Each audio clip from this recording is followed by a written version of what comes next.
की सरकार तक, सब यही सरकारें करती रही हैं कि इसके कानूनों को लागू करने का काम, मानने का काम थोड़ा थोड़ा शुरू किया। अब इसमें नियम कैसे हैं, कानून कैसे हैं, कुछ उदाहरण से बताता हूं। मैंने इसमें फ्लैप लगाए थे, पता नहीं सब निकल गए। एक मैं चैप्टर ले लेता हूं, चैप्टर नंबर शायद 27 है जहां तक मुझे याद है। चैप्टर नंबर 27 है, उसको मैं आपके सामने बात करता हूं। ये जो 27 चैप्टर है और ऐसे ही एक 28 है, फिर एक 26 है, फिर एक 24 है, ऐसे कुछ हैं। अब ये जो चैप्टर है अलग अलग वो किसके हैं, अब मैं एक पहले माफ करिए, मैं आपको पहले सबसे जरूरी जो मुझे लगता है,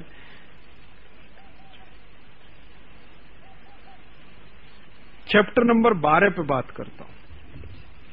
ये एग्रीकल्चर का चैप्टर है, chapter number 12, page number L31।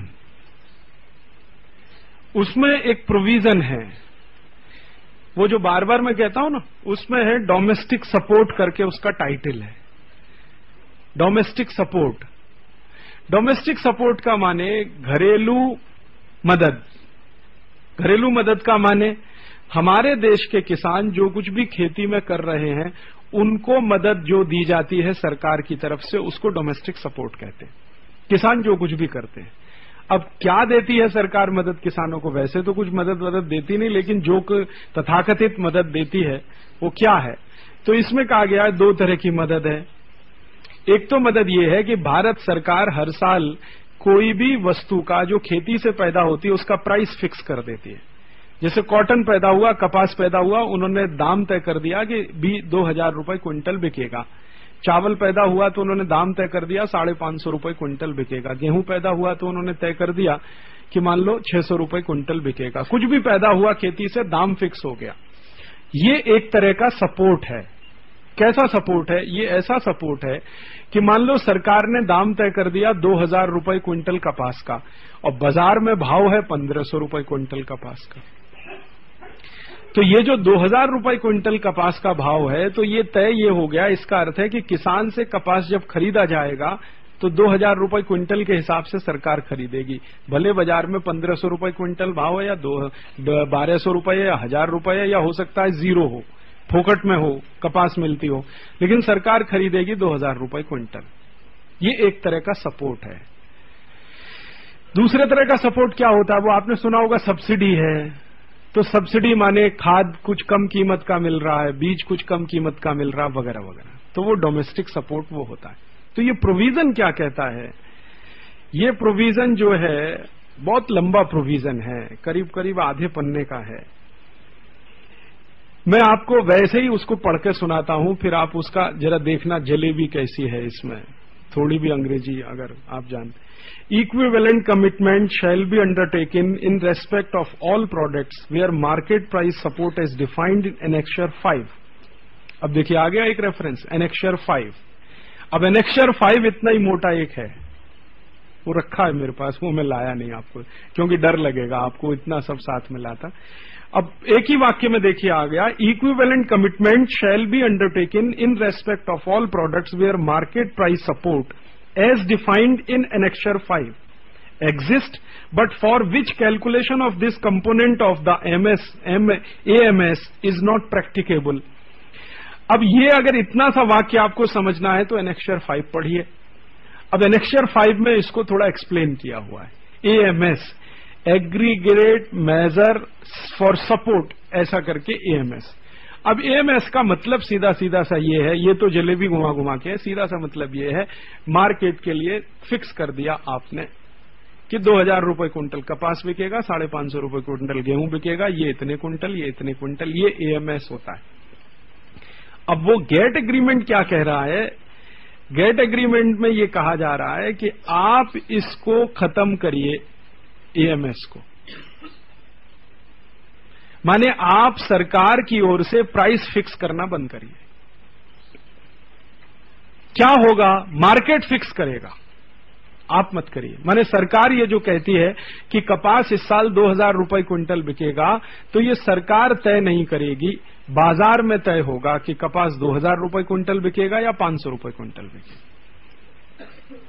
तो ये एक प्रोविजन लगते ही क्या होने वाला है, ये एक प्रोविजन लगते ही होने वाला है कि राज्य की सरकारें और केंद्र की सरकार ये जो घोषणा करती हैं मूल्य की, ये बंद करनी पड़ेगी। हाँ, इसमें लास्ट में एक वाक्य में उन्होंने कहा है कि आप फेज वाइज कम करिए इसको, एक साथ नहीं कर सकते तो फेज वाइज कर। ऐसे कैसे फेज वाइज? एक साल कपास का बंद कर दीजिए, अगले साल चावल का बंद कर दीजिए, अगले साल इसका बंद कर दीजिए, इसका बंद कर दीजिए, इसका बंद कर दीजिए। ठीक है, अब तो ये हो गया। इसी के नेक्स्ट में आपको एक दूसरा प्रोविजन सुनाता हूं, इसी चैप्टर का पेज नंबर L33 का, मार्केट एक्सेस करके। अब वो क्या प्रोविजन है? वो प्रोविजन ये है कि आपके देश में और दुनिया के बहुत सारे दूसरे देशों में बाहर से जो सामान आता है खेती का, उस पे बहुत तरह की पाबंदी है। बाहर से चावल ज्यादा नहीं आ सकता, गेहूं ज्यादा नहीं आ सकता, चीनी ज्यादा नहीं आ सकती, वगैरह वगैरह। उस पे पाबंदी। पाबंदी क्यों है? वो इसलिए है कि आपके देश का माल पहले बिकना चाहिए, नहीं तो बाहर वाला सब आ गया तो सब वही बिकेगा, आपका तो बिकेगा नहीं, और किसान हमारा कितना गरीब है वो आप जान। तो इस तरह की पाबंदी है। तो नेक्स्ट जो प्रोविजन है वो क्या कहता है? वो कहता है कि आपने ये जो बैरियर्स लगाए हैं, ट्रेड बैरियर्स, इनको हटा दीजिए। एक तरफ क्या करना है, जो आप डोमेस्टिक सपोर्ट दे रहे हैं वो विड्रॉ कर लीजिए किसान को। दूसरी तरफ क्या है, बाहर से आने वाले खेती के सामानों पर जो पाबंदी लगी हुई है वो हटा लीजिए। माने बाहर से कोई भी सामान आने दीजिए, गेहूं आने दीजिए, चावल आने दीजिए, चना आने दीजिए, मटर आने दीजिए, दूध आने दीजिए, दही आने दीजिए, शक्कर आने दीजिए, पानी आने दीजिए, मक्खन आने दीजिए, जो कुछ भी खेती से पैदा होता है। मांस भी वहां इसी में माना जाता है, इंक्लूड होता है, मांस आने दीजिए, वगैरह वगैरह सब कुछ जो भी। तो वो कॉमोडिटीज इसमें दिया है, करीब 850 पौने 900 कॉमोडिटीज हैं। गेहूं, चावल, चना, दाल, मटर, घी, दूध, मक्खन, दही वगैरह वगैरह, मिठाई, ये सब। तो अब इसको दोनों को मिला के देखिए। अब एक प्रोविजन मैंने पहले पढ़ा, एक ये अभी पढ़ा। पहला प्रोविजन क्या कहता है कि देश के अंदर जो आप सपोर्ट दे रहे हैं किसानों को वो खत्म करिए। दूसरा प्रोविजन ये कहता है कि बाहर से जो खेती के सामान आते हैं उनके लिए दरवाजा पूरा खोल दीजिए। अब क्या होगा, दोनों को मिला के देखिए। आपने देश में किसानों को सपोर्ट प्राइस देना बंद किया, माने आपने ये कहा कि अब कॉटन का भाव 2000 रुपए क्विंटल नहीं होगा, मार्केट में अगर 1500 रुपए क्विंटल है तो किसान को उसी पे बेचना पड़ेगा। ठीक है, और इसी के साथ आपने बाहर से कपास आने के लिए दरवाजा खोल दिया, तो बाहर का कपास आ गया। तो बाहर का कपास आके क्या करेगा, आपके कपास के भाव को गिराएगा। अगर बाहर से कपास भरकर आ रहा है और जहाज चल गया है, इतनी अफवाह ही बाजार में दाम को गिरा देती है, तो एक्चुअल कपास आ गया तो क्या होगा सोचिए। आपने सुना था वो ये सट्टेबाजारी चलती है, ये तो अफवाह पे चलती है ना, रियलिटी में कुछ नहीं होता। एक तेजड़िया है, एक मंदड़िया है। उस दिन आपको बताया गया, सटोरिये दो तरह के होते हैं, एक तेजड़ी एक मंदड़ी। तो अब वो क्या खेल में लगे हुए हैं, वो ये खेल में लगे हुए हैं कि किसी ने आपस में सट्टेबाजी में कर लिया कि भाई आने वाले 15 दिन में कपास का भाव क्या होगा। तो एक कहता 2000 रुपए क्विंटल, दूसरा कहता 2500 रुपए क्विंटल। तो वो कहते चल भाई लग गई मेरी तेरी, तो दोनों की हो गई शर्त। अब दोनों ने अपने अपने स्तर पे अफवाह फैलाना शुरू किया। तो जिसको 2000 रुपए क्विंटल भाव लाना है कपास का, वो क्या खबर फैलाएगा, वो ये खबर फैलाएगा कि ऑस्ट्रेलिया का कपास, न्यूजीलैंड का कपास, सब देश का कपास भारत में आ रहा है और जहाज पे लद गया है और चल गया है। तो यहां मार्केट में हड़कंप हुआ, धड़ाधड़ भाव गिरना शुरू हो गया। ठीक है, कपास आया नहीं है, भाव गिरा दिया उन्होंने और अपना लेन देन कर लिया। दूसरी तरफ है एक सटोरिया, वो क्या अफवाह फैलाएगा, वो फैलाएगा कि वो जहाज चला तो था लेकिन रास्ते में एक्सीडेंट हो गया, उसमें आग वाग लग गई, अब वो पहुंचने वाला नहीं है, तो फिर कपास का भाव बढ़ गया। सटोरिया यही करते हैं। शेयर बाजार में भी यही होता है। तो ये जो सट्टा बाजार है, ये जो शेयर बाजार है, वहां अगर आप कल्पना करो कि अफवाह मात्र फैलाने से कपास का भाव चढ़ता गिरता है, तो एक्चुअल कपास अगर आ गया तो क्या होगा। अभी तो आया कुछ नहीं है, एक ने खबर बना दिया कि एक जहाज लेके चल चुका है, दूसरे ने कह दिया कि नहीं वो तो एक्सीडेंट हो गया, उसमें आग लग गई, अब वो पहुंचेगा नहीं, तो आप घूम गए उतने में। अब ये एक्चुअल कपास लदा हुआ जहाज आ जाएगा 2001 के बाद, तो कपास के रेट में क्या अंतर आएगा? हो सकता है आपकी सरकार तो एग्रीगेट मेजरमेंट सपोर्ट नहीं देगी, तो वो ये कहेंगे कि भाई मार्केट में तो कपास अब ज्यादा हो गया है, डिमांड कुछ कम हो गई है।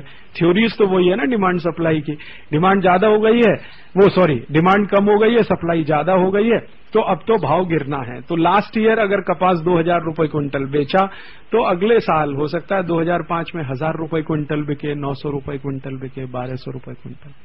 तो मर गया किसान तो जिसने कपास लगाया था। और ये तो एक कपास का हुआ। मान लो गेहूं में यही हो गया, चावल में यही हो गया, चने में यही हो गया, मटर में यही हो गया, दूध में हो गया कि डेनमार्क से दूध आ गया और आपके देश में दूध की उपलब्धता बहुत हो गई, तो सप्लाई ज्यादा हो गई, डिमांड कम हो गई, दूध का भाव गिर गया। तो अब इसमें दो तरह के क्लास खड़े हो जाएंगे। अपने ही देश में देखिए संघर्ष होगा। कैसा संघर्ष होगा? एक क्लास वो होगा जिसके पास खाने पीने को बहुत कम है, वो कहेगा आने दो ना, सस्ता आता है तो आने दो, हमको तो मिलता है ना। 12 रुपए लीटर दूध हम नहीं पी सकते थे, अब ये 4 रुपए लीटर आ रहा है तो पी तो लेंगे कम से कम, ठीक है। तो एक क्लास ये खड़ा हो गया। और दूसरा कौन सा? वो मर गया किसान, वो खड़ा हो गया कि मुझको तो भाव नहीं मिलता दूध का। तो आपके ही देश के दो वर्ग एक दूसरे के खून के प्यासे हो गए। अब देश में ही संघर्ष शुरू हो गया और खेलने वाले अपना खेल खेल रहे हैं। होगा कि नहीं होगा? आपको लोग बात करते हैं कि नहीं चीन से सस्ता माल आता, आप काय को स्वदेशी स्वदेशी चिल्लाते हैं, हमको तो लेने दीजिए ना, हमको तो ये मिलता ही नहीं था अब तक। दूध की हमने शक्ल नहीं देखी थी। 4 रुपए लीटर का दूध अगर आ जाता है तो आप क्यों रोकते हैं उस दूध को? आने दीजिए, फ्री ट्रेड होने दीजिए, लिबरलाइजेशन होने दीजिए, गेट एग्रीमेंट लागू होने दीजिए। प्रश्न सबसे बाद में करना। हाँ, हो सकता है आपके प्रश्न का जवाब ही उसमें आ जाए। तो ये जो बात आ गई, अब कपास आ गया, कपास ने भाव गिरा दिया, भाव गिरा तो एक देश का क्लास है जिसको कपास के कपड़े बड़े महंगे पड़ते रहे हैं, वो तो ये तर्क देने लगेगा कि भाई सस्ता कपास आता, भले ऑस्ट्रेलिया से आए या अमेरिका से आए, न्यूजीलैंड से आए या चाइना से आए, मुझे इससे कुछ लेना देना नहीं, मुझको सस्ता चाहिए क्योंकि मेरी परचेजिंग कैपेसिटी कम है। तो उन्होंने क्या किया कि आपके देश में अपना एक सपोर्टर वर्ग खड़ा कर दिया, एक बहुत बड़ा समर्थक वर्ग उनका आ गया। माने आपके ही घर में आपका दुश्मन पैदा कर दिया उन्होंने। अब लड़िए आप उससे, उसके तर्कों को शांत करिए, आधे से ज्यादा एनर्जी आपकी उसी में चली जाएगी और वो कपास वपास बेच के अपना धंधा करके यहां से निकल लेंगे। आप लड़ते रहिए आपस में। अब एक कपास में ये होगा तो 840 आइटम है, मैंने आपसे कहा, गेहूं है, चावल है, चना है, मटर है, दाल है, उड़द की दाल है, तुअर की दाल है, इसकी दाल है, फलाने की दाल है, ये सब आएगा क्योंकि बैरियर आपने हटा दिया। तो ये मात्र 2 प्रोविजन मैंने आपको अभी पढ़े हैं गेट एग्रीमेंट, उसका असर समझ में आ रहा है। एक असर तो ये होगा कि आपके देश के किसान को जब सपोर्ट प्राइस नहीं होगा तो उसको बाजार में भाव कम हुआ। दूसरी तरफ बाहर से जो सस्ता सामान आ गया, और बाहर से सस्ता क्यों आता वो भी समझ लीजिए। अमेरिका में इस समय किसानों को 380% सब्सिडी है डायरेक्ट, 380 से 400% रहती है। अमेरिका का जो बजट है ना, उस बजट का 25% सब्सिडी में जाता है, लगभग 20 से 25%। अब 400 अरब डॉलर की रकम आप जोड़ लें, अगर रुपए में अगर आप उसको करें, 1 अरब में 100 करोड़ होता है, तो 400 गुणा 100 करोड़, 40,000 करोड़ डॉलर। अब 40,000 करोड़ डॉलर को रुपए में बदल लें, 45 का गुणा कर लें, 50 का कर लें, माने इतने लाख करोड़ रुपए की सब्सिडी अमेरिका के किसानों को मिलती है और वो सीधे उत्पादन पे मिलती है। माने आपकी उत्पादन कीमत कुछ भी हो, सरकार आपको कम कीमत पर बेचने के लिए प्रेरित करती है, बाकी भरपाई सरकार कर देती है। सरकार कहेगी जी आपका गेहूं पैदा हो, मान लो कपास पैदा हो रहा 1000 रुपए क्विंटल, ऐसी कल्पना। अमेरिका की सरकार कहेगी कि आप दे दो 400 रुपए क्विंटल में, मार्केट में 600 रुपए क्विंटल का जो घाटा है वो हमसे ले लो आप। तो वो देते हैं डायरेक्ट सब्सिडी, 400% तक देते हैं। तो उनकी इतनी ज्यादा सब्सिडी होने से माल सस्ता है उनका, उत्पादन कीमत उनके यहां कम नहीं है अमेरिका में। दूध के 1 लीटर का जो कॉस्ट ऑफ प्रोडक्शन इस समय अमेरिका में है वो भारत से 3 गुना ज्यादा है। 1 लीटर दूध पैदा करने में भारत में 8 साढ़े 8 रुपए खर्च होता है, अमेरिका में इस समय 30-32 रुपए खर्च होता है। लेकिन दूध पर 400% सब्सिडी होने के कारण वो आपके दूध से सस्ता है। डेनमार्क में भी 1 लीटर दूध पैदा करने की जो कीमत है वो 150 रुपए से ऊपर है, लेकिन सब्सिडी ज्यादा होने के कारण वो बहुत सस्ता है, 1.5-2 रुपए लीटर में है। तो उन्होंने दे रखी है सब्सिडी। अब उनके सब्सिडी पाया हुआ कोई भी खेती का माल आपके बाजार में आएगा तो निश्चित रूप से आपके माल से सस्ता है। सस्ता है तो उसकी डिमांड हो गई, आपके माल की डिमांड खत्म, तो किसान तो मर गया बेचारा। अब क्या होगा इसका दुष्प्रभाव? इसका ये होगा कि मान लो 1 साल कपास का भाव गिरा, अगले साल दूध का गिरा, अगले साल किसी और चीज का गिरा, फिर किसी और चीज का गिरा। तो भाव गिरते गिरते किसान फिर क्या करेगा? कहेगा खेती तो घाटे का सौदा, वैसे भी कोई फायदा ज्यादा नहीं है इस समय खेती में, लेकिन और भाव गिरेगा तो कहेगा ये तो बेकार है, तो चलो खेती बंद करो, बेचो खेत बेचो। तो इसी में अगला प्रोविजन है, फिर ये बहुत सिस्टमेटिक है पूरा। नेक्स्ट प्रोविजन क्या है कि कोई भी विदेशी कंपनी आती है, पेज नंबर L35 पर कॉन्ट्रैक्टिंग पार्टीज के रूप में लिखा हुआ है, कोई भी विदेशी कंपनी आए तो उसको खेत खरीदने की छूट दो। अब तक ये नहीं है हमारे देश में। अब तक विदेशी कंपनी आती है तो लीज वीज पे जमीन तो ले सकती है, खरीद नहीं सकती, मिल्कियत उसकी नहीं हो सकती, लेकिन गेट करार की शर्त है कि आप ऐसा करो। तो हमारी सरकार अब वो भी मान लेगी 2005 में। तो आपने जब ये परमिशन दे दिया कि वो जमीन खरीद लें और इधर आपने परिस्थिति बना दी कि किसान जमीन बेचना शुरू कर दें, तो अंतिम परिणाम क्या? अंतिम परिणाम ये कि अगर मान लीजिए किसान हैं, 1-8 करोड़ किसानों ने जमीन बेच दिया 4-5 साल में, वो जमीन विदेशी कंपनियों के हाथ में गई। अब वो बनाएंगे बड़े बड़े फार्म, 50,000 एकड़ का, 1 लाख एकड़ का, 2 लाख, क्योंकि वैसे ही फार्म है अमेरिका और यूरोप में। छोटे से छोटे फार्म है तो 10,000 एकड़ के, 15,000 एकड़ के। यहां तो 10 बीघे की बात होती है, 15 बीघे की बात होती है, वहां 1 लाख एकड़ की बात होती है। एक एक किसान के पास 1 लाख एकड़ होना कोई बड़ी बात नहीं है, क्योंकि किसान बहुत कम है अमेरिका में। टोटल पॉपुलेशन अमेरिका का जितना है उसमें मात्र 1.5 से 2 करोड़ ही किसान है, पूरी जमीन उन्हीं के हाथ में है। हाँ, 4% लगभग, और वो कॉरपोरेशन के रूप में भी है। तो अब उन्होंने ये देखिए 3 प्रोविजन लाए आपके देश में। एक तो ये कि बाहर से आने वाले माल पे पाबंदी हटाओ, दूसरा प्रोविजन ये लाया कि आप डोमेस्टिक सपोर्ट बंद करो, तीसरा लाया कि आप भारत में किसी भी विदेशी कंपनी को जमीन खरीदने की परमिशन दो। इन तीनों का दुष्परिणाम क्या हुआ? 10 साल में भारत की सारी खेती विदेशी कंपनियों के हाथ में गई। अब क्या होगा? आपके जितने मालिक हैं खेत के, वो उनके यहां मजदूरी करने पहुंच गए। तो अंतिम परिणाम ये निकला कि आज तक जो व्यक्ति खेत का मालिक था वो कल किसी विदेशी कंपनी में मजदूर हो गया। वो आपको थोड़ा ये कहेंगे, अच्छा जी हम तो सेवाग्राम की जमीन ले रहे हैं, मान लो 10,000 एकड़ ये ले रहे हैं, ले लिया उन्होंने। अब ये सब चिल्लाएंगे ये मजदूर बेकार, वो कहेंगे ठीक है नौकरी दे देंगे सबको, आ जाओ। तो आप लाइन लगा के खड़े हो गए उनके यहां। आज खेत के आप मालिक थे, कल उनके यहां आप नौकर बन के खड़े हो गए। तो रिश्ता बदल गया ना आपका। जब तक आप मालिक थे तब तक आपकी हैसियत है, इज्जत है, सम्मान है, समाज में आपकी प्रतिष्ठा है। अब तो आप किसी कंपनी के नौकर हो गए। यही हो रहा है हिंदुस्तान में पिछले 10 साल से। कोई विदेशी कंपनी आती है, कहीं की जमीन खरीदती है, वो जमीन जिन लोगों की होती है उनको वायदा करती है कि हम तुमको नौकर बना लेंगे। हमारे देश के आदिवासी, वनवासी या हमारे देश के किसान जमीन बेचते हैं, फिर उसी कंपनी में जाके नौकरी करते हैं। लेकिन नौकरी टेम्परेरी है, परमानेंट कभी नहीं करते वो किसी को। आज चाहे आज निकाल दें, कल चाहे कल निकाल दें। यूनियन आप बना नहीं सकते उनके यहां, अपने हितों की डिमांड आप कर नहीं सकते। मल्टीनेशनल कंपनी में काम करने वाला चाहे एग्जीक्यूटिव ऑफिसर हो या साधारण खलासी, दोनों के सिर पे तलवार हर दिन सवेरे लटकती रहती है कि मालिक ने बुला के कहीं नोटिस दे दिया कि कल से काम पे नहीं आना, तो नहीं आना, बात खत्म हो गई। अब आप ना कहीं अदालत में जा सकते, ना सुप्रीम कोर्ट में, ना हाई कोर्ट। अब आप सोचिए कि ये 3 छोटे से प्रोविजन मैंने पढ़कर सुनाए हैं खेती के, ऐसे इसमें 57 प्रोविजन है। Agreement on agriculture. मैंने 3 सुनाए हैं आपको, 3 का ये असर है, बाकी का क्या होगा। ऐसे ही एक चैप्टर का मैं सुनाता हूं जिस पे अक्सर हम लोग बात करते रहते हैं, ट्रिप्स,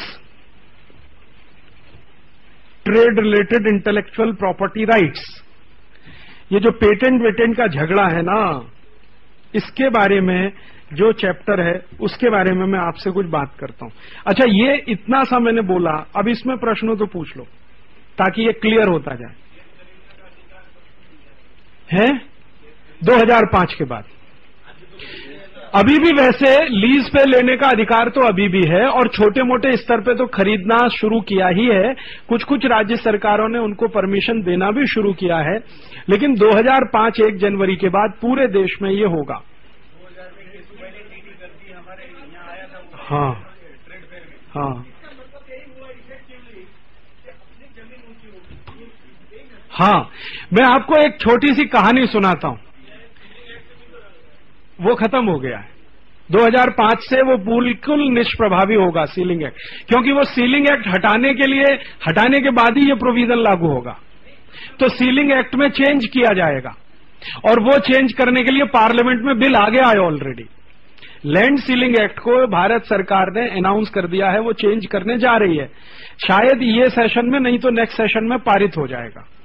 तो वो जो पारित होगा एक्ट, वो यही है जिसको मैंने आपको पढ़ के सुना है। हाँ, अभी ये प्रश्न पे मैं थोड़ा अंत में आऊंगा कि ये अमेरिका पे लागू होगा कि नहीं। इसके अलावा ये पूछिए, ये जो पर्टिकुलर चैप्टर मैंने बोला आपको, खेती वाला, वो ऐसे अफोर्ड करते हैं। वो आप उस दिन थी नहीं जिस दिन पूंजी वाला खेल हुआ था यहां। वो पूंजी जो उनके यहां बनती है, वो कैसे बनती है वो आपने थोड़ा तो समझा ही है। जो पूंजी उनके पास हमेशा सरप्लस है, क्योंकि उनका सिस्टम इस तरह का है। आपने कुछ इन्वेस्ट किया, इन्वेस्टमेंट में से प्रोडक्शन हुआ, प्रोडक्शन में से प्रॉफिट आया, प्रॉफिट को फिर इन्वेस्ट किया, फिर प्रोडक्शन हुआ, फिर और प्रॉफिट आया, फिर और इन्वेस्ट किया और प्रोडक्शन, इस तरह से पूंजी बनती चली जाती है। एक दूसरा, सट्टा बाजार में बहुत होती है। मैंने आपसे कहा ये तेजड़िए मंदड़िए, ये बहुत बड़े, सबसे बड़ा सट्टा बाजार तो अमेरिका में ही है, न्यूयॉर्क में, और उसी के अधीन सारे दुनिया के सट्टा बाजार काम करते हैं। तो उन्होंने सब सेंटर्स बनाए हुए हैं, तो वहां सट्टे में से पूंजी बहुत आती है। सट्टे में से कैसे आई? मैंने कहा कि न तो कहीं कपास है और न कहीं जहाज है। आपने समझ लिया ना। एक आदमी ने कहा कि कपास भरा जहाज चला है अमेरिका से और भारत पहुंचेगा 15 दिन में। अभी कहीं जहाज नहीं है, कहीं कपास नहीं है, रियलिटी में कहीं कुछ नहीं है, एक होक्स है, झूठा है पूरा। तो उसने बना। अब दूसरा कहता है जी वो तो बीच में ही जल के खत्म हो गया, वो उससे भी बड़ा झूठा। अब इन दोनों ने आपस में सौदा कर लिया। सौदा कर लिया तो न कहीं कपास था न जहाज था, लेकिन पूंजी तो बना ली सौदे में। ये पूंजी अमेरिका में सबसे ज्यादा है। और अमेरिका में तो आप जानते हैं सट्टा क्या क्या चीज में लगता है। कल राष्ट्रपति मर जाएगा, एक कहेगा नहीं परसों मरेगा, लग गया सट्टा। आपको मालूम है ये प्रेसिडेंट आज मरेगा, एक ने लगा दी, वो कहा नहीं 24 घंटे बाद मर जाएगा, कोई कहेगा नहीं 36 घंटे बाद, तो लगा लो भाई। मरेगा तो इतना, जिएगा तो इतना, ये तो इतना, वो तो इतना। तो ना तो राष्ट्रपति मरने जा रहा है और ना राष्ट्रपति मरा है, घटना कहीं घटित नहीं हुई है, लेकिन पूंजी बन गई सट्टे में। अभी ये सट्टा अमेरिका में बहुत होता है कि अगले 1 हफ्ते में टेररिस्ट अटैक हो जाएगा। ये हुआ ना 2001 में वर्ल्ड ट्रेड सेंटर पे। तो ये 2001 का अटैक जो हुआ, इसने अमेरिका के सट्टा बाजार को बहुत ऊपर पहुंचा दिया है। अभी हर दिन यही सट्टा लगता है। 24 घंटे में एक और अटैक होने वाला है अलकायदा का। वो कहेगा नहीं नहीं 4 दिन बाद हो जाएगा अलकायदा का। और आप जानते हैं अमेरिका में इसको बाकायदा सैंक्शन है, ऑफिशियल सैंक्शन है, सरकार इसमें इन्वॉल्व है। अमेरिकन गवर्नमेंट का पूरा एक डिपार्टमेंट ये सट्टा खिलाता है और उसमें से टैक्स लेता रहता है। भाई आपने सट्टा बाजार में कमाई की, अब इतना टैक्स, उनको टैक्स से लेना देना है। अफवाह फैलती है, फैले दुनिया में, और उन्हीं अफवाहों पे अपना शेयर बाजार ऊपर नीचे होता रहता है। रियलिटी में कहीं कुछ नहीं होता। लेकिन आज शेयर बाजार अचानक बहुत चढ़ गया और कल अचानक से बहुत गिर गया। आपकी इकोनॉमी में न तो कोई गिरावट आ गई एक दिन में, न कोई बहुत ऊंचाई आ गई, लेकिन बाजार इतना ऊपर नीचे चढ़ता, ये तो अफवाह पे ही चलता है ना। तो वो तो अफवाह फैला के ही पूंजी बनाते रहते, और जो कुछ हमको बेचते हैं वो लाखों गुना महंगा।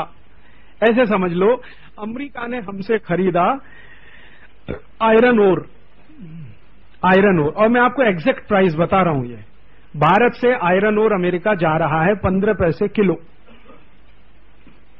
15 पैसे किलो यहां से आयरन ओर जाता है, और हिंदुस्तान में 3-4 जगह से जा रहा है।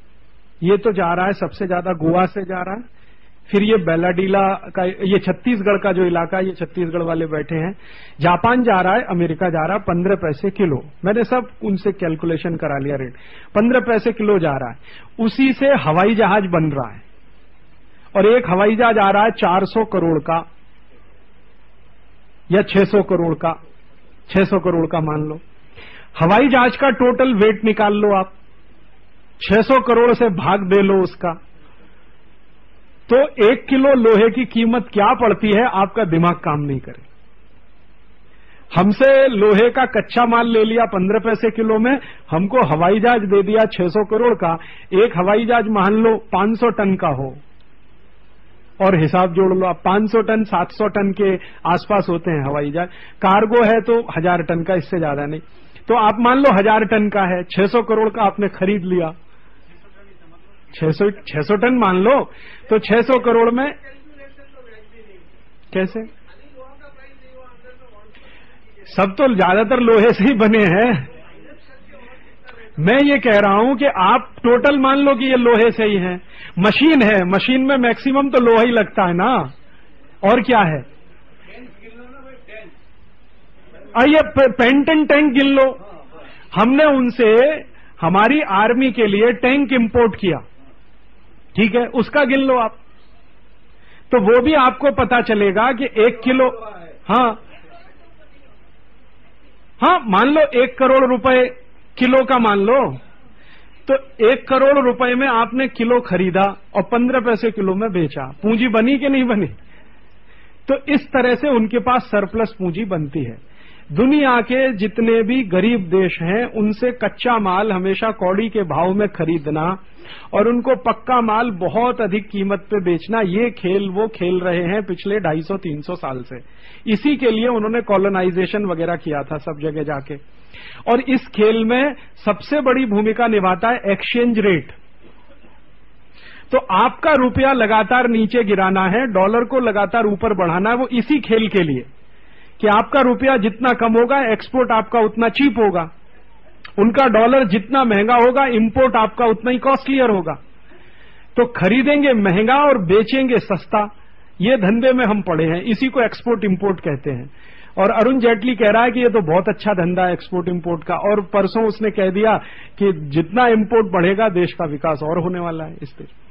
तो इस तरह से पूंजी उनके पास आती है सरप्लस। एक तो अपने देश के लोगों से लिया हुआ टैक्स, दूसरा उनका किया हुआ एक्सपोर्ट, और एक्सपोर्ट जो है बहुत अधिक कीमत पर अमेरिका से जो किया जा रहा है, और इंपोर्ट जो कर रहे हैं बहुत सस्ता, उसमें से पूंजी उनके पास बहुत अथाह है।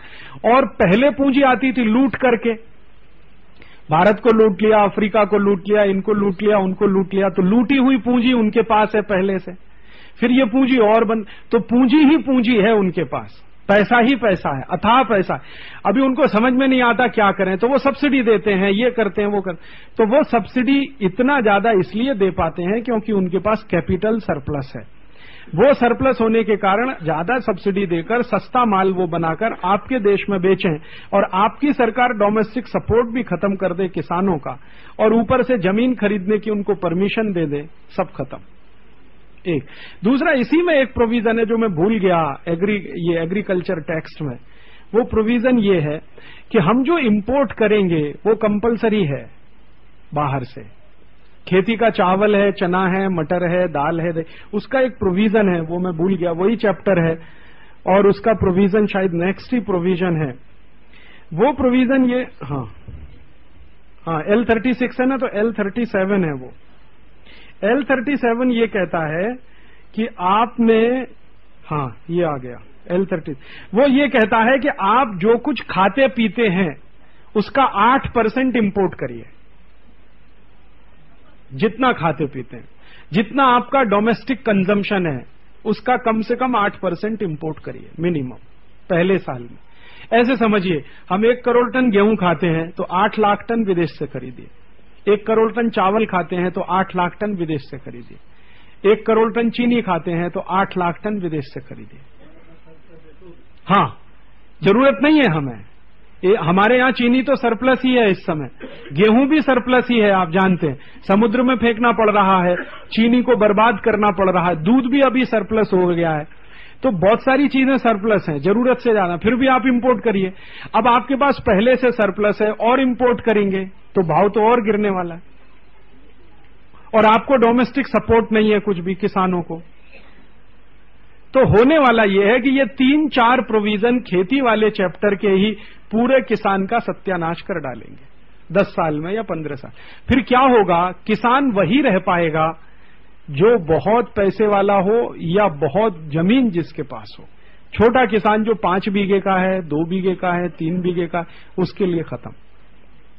और ये जो सपोर्ट खत्म होने का मतलब है, यूरिया, डीएपी, सुपर फॉस्फेट सबके प्राइस बढ़ जाना, बीज का भाव बढ़ जाना, कीटनाशक दवाओं का भाव बढ़ जाना। डोमेस्टिक सपोर्ट से उनको कम रखा जाता है, लेकिन ये सब भाव बढ़ना।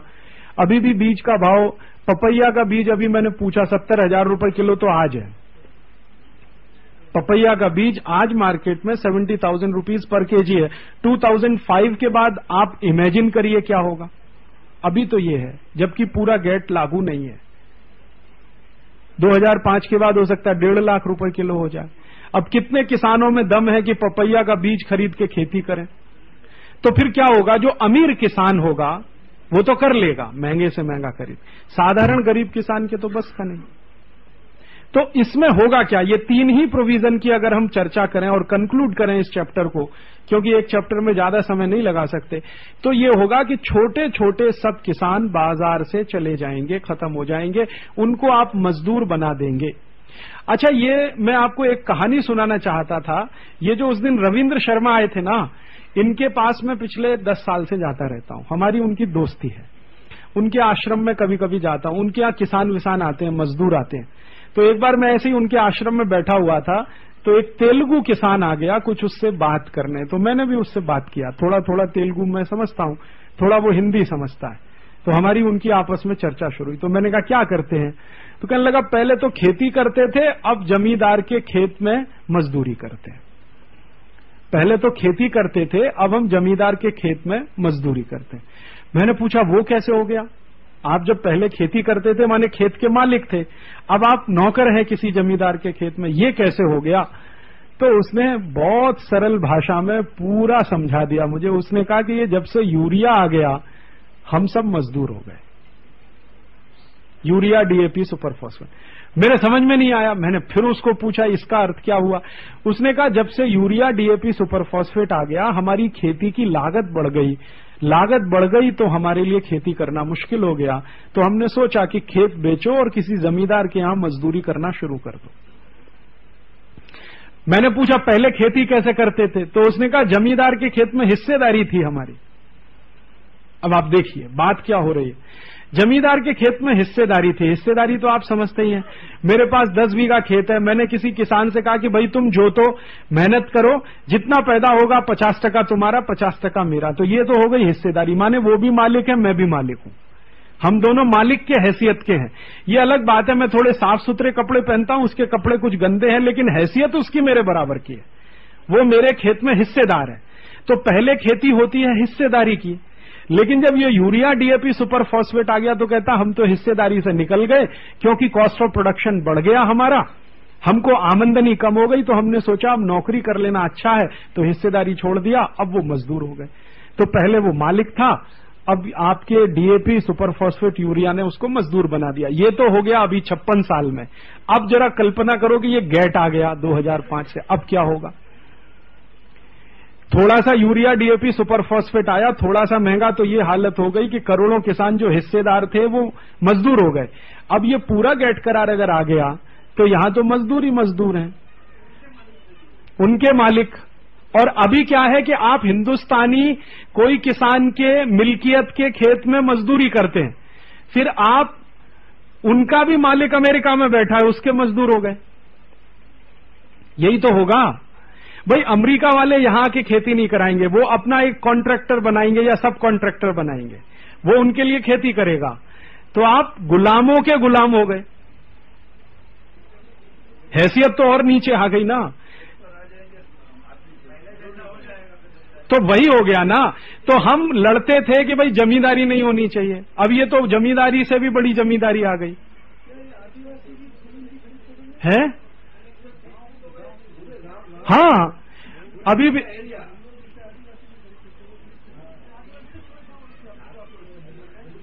इसमें हाँ, वो इसी के लिए है। हाँ, ये जो वेस्टलैंड डेवलपमेंट प्रोग्राम चल रहा है वो ये कि महाराजा साहब आने वाले हैं, तैयारी करो, क्योंकि आपकी जमीन उनको चाहिए। तो वेस्टलैंड तो वो खरीदेंगे नहीं, पहले इसको डेवलप करो, फिर आपकी तो हैसियत है नहीं जमीन को रोके रहने की, दे दो उनको डेवलप करके। तो वेस्टलैंड डेवलपमेंट प्रोजेक्ट जितने चल रहे हैं और वर्ल्ड बैंक के डोनेशन से ये जो जगह जगह तालाब बनाने के काम चल रहे हैं वो तो इसी के लिए चल रहे हैं।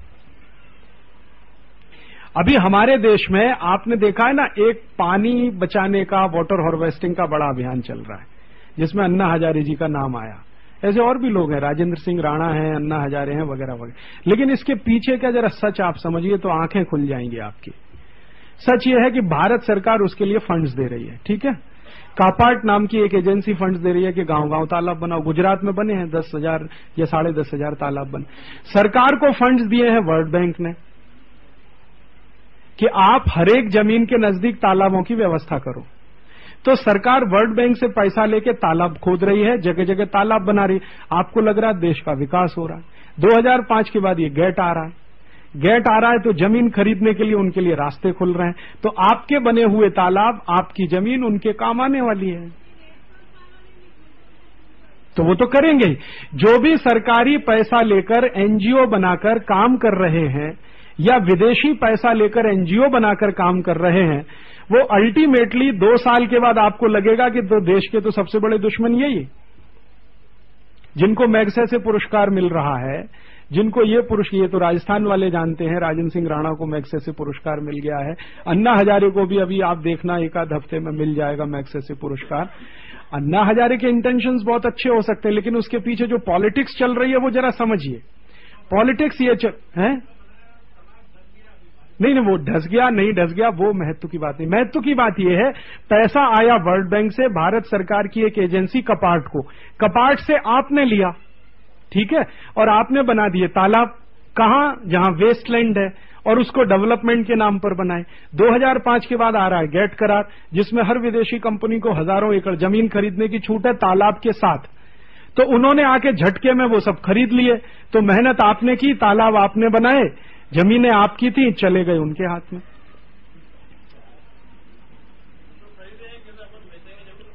नहीं, बेचना तो मजबूरी हो जाएगी ना। मजबूरी ऐसी कि जैसे मैंने समझाया कि मान लो मैं खेती करता हूं, ऐसे कल्पना करो 10 बीघा खेत है, मेरे पास 2 तालाब हैं। अब मैं जो कुछ भी पैदा कर रहा हूं, बाजार में उसका भाव गिर गया, ठीक है, मैं 1 साल बेचा, 2 साल बेचा, लोन लेके किया, अगले साल लोन लिया, लोन बढ़ता गया।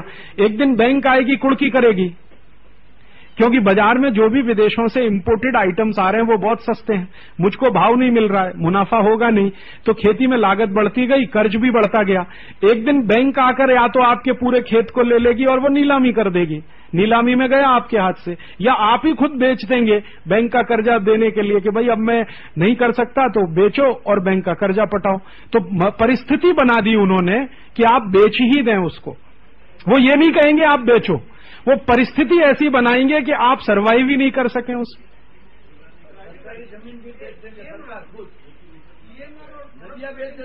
जी क्या? ईएमआर? हाँ, वो मैं आ रहा हूं, नेक्स्ट चैप्टर पे आ रहा हूं। अभी खेती वाला मैं क्लोज करना चाहता हूं, इसमें कोई और सवाल हो तो पूछो। हाँ,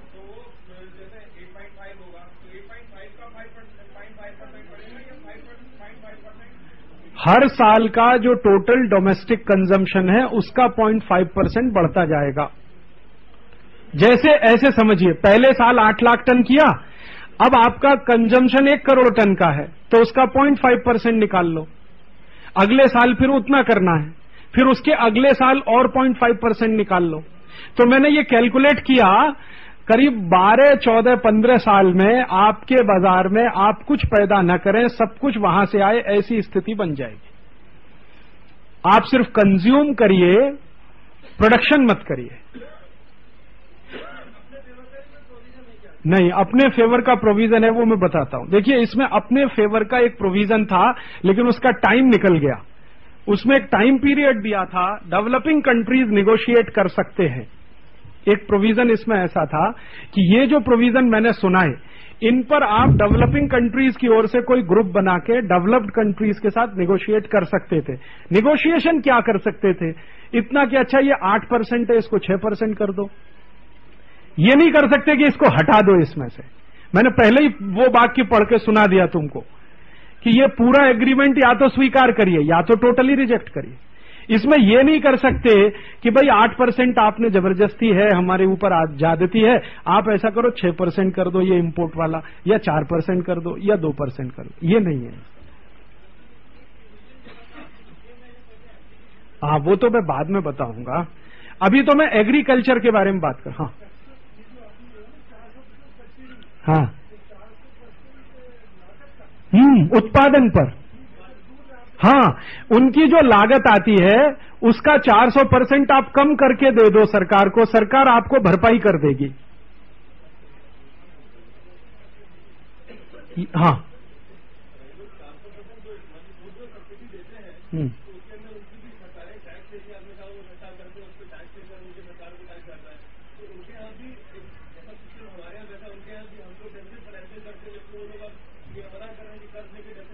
वो तो पूरा ही वो करते हैं।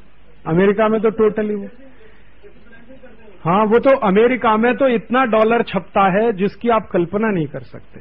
डेफिसिट फाइनेंसिंग का मतलब यही होता है कि आपके पास बाजार में जो वस्तुएं उपलब्ध हैं उससे ज्यादा आपने मुद्रा प्रिंट करके फेंकना शुरू किया। तो अमेरिका तो इसके लिए पूरी दुनिया में बदनाम है।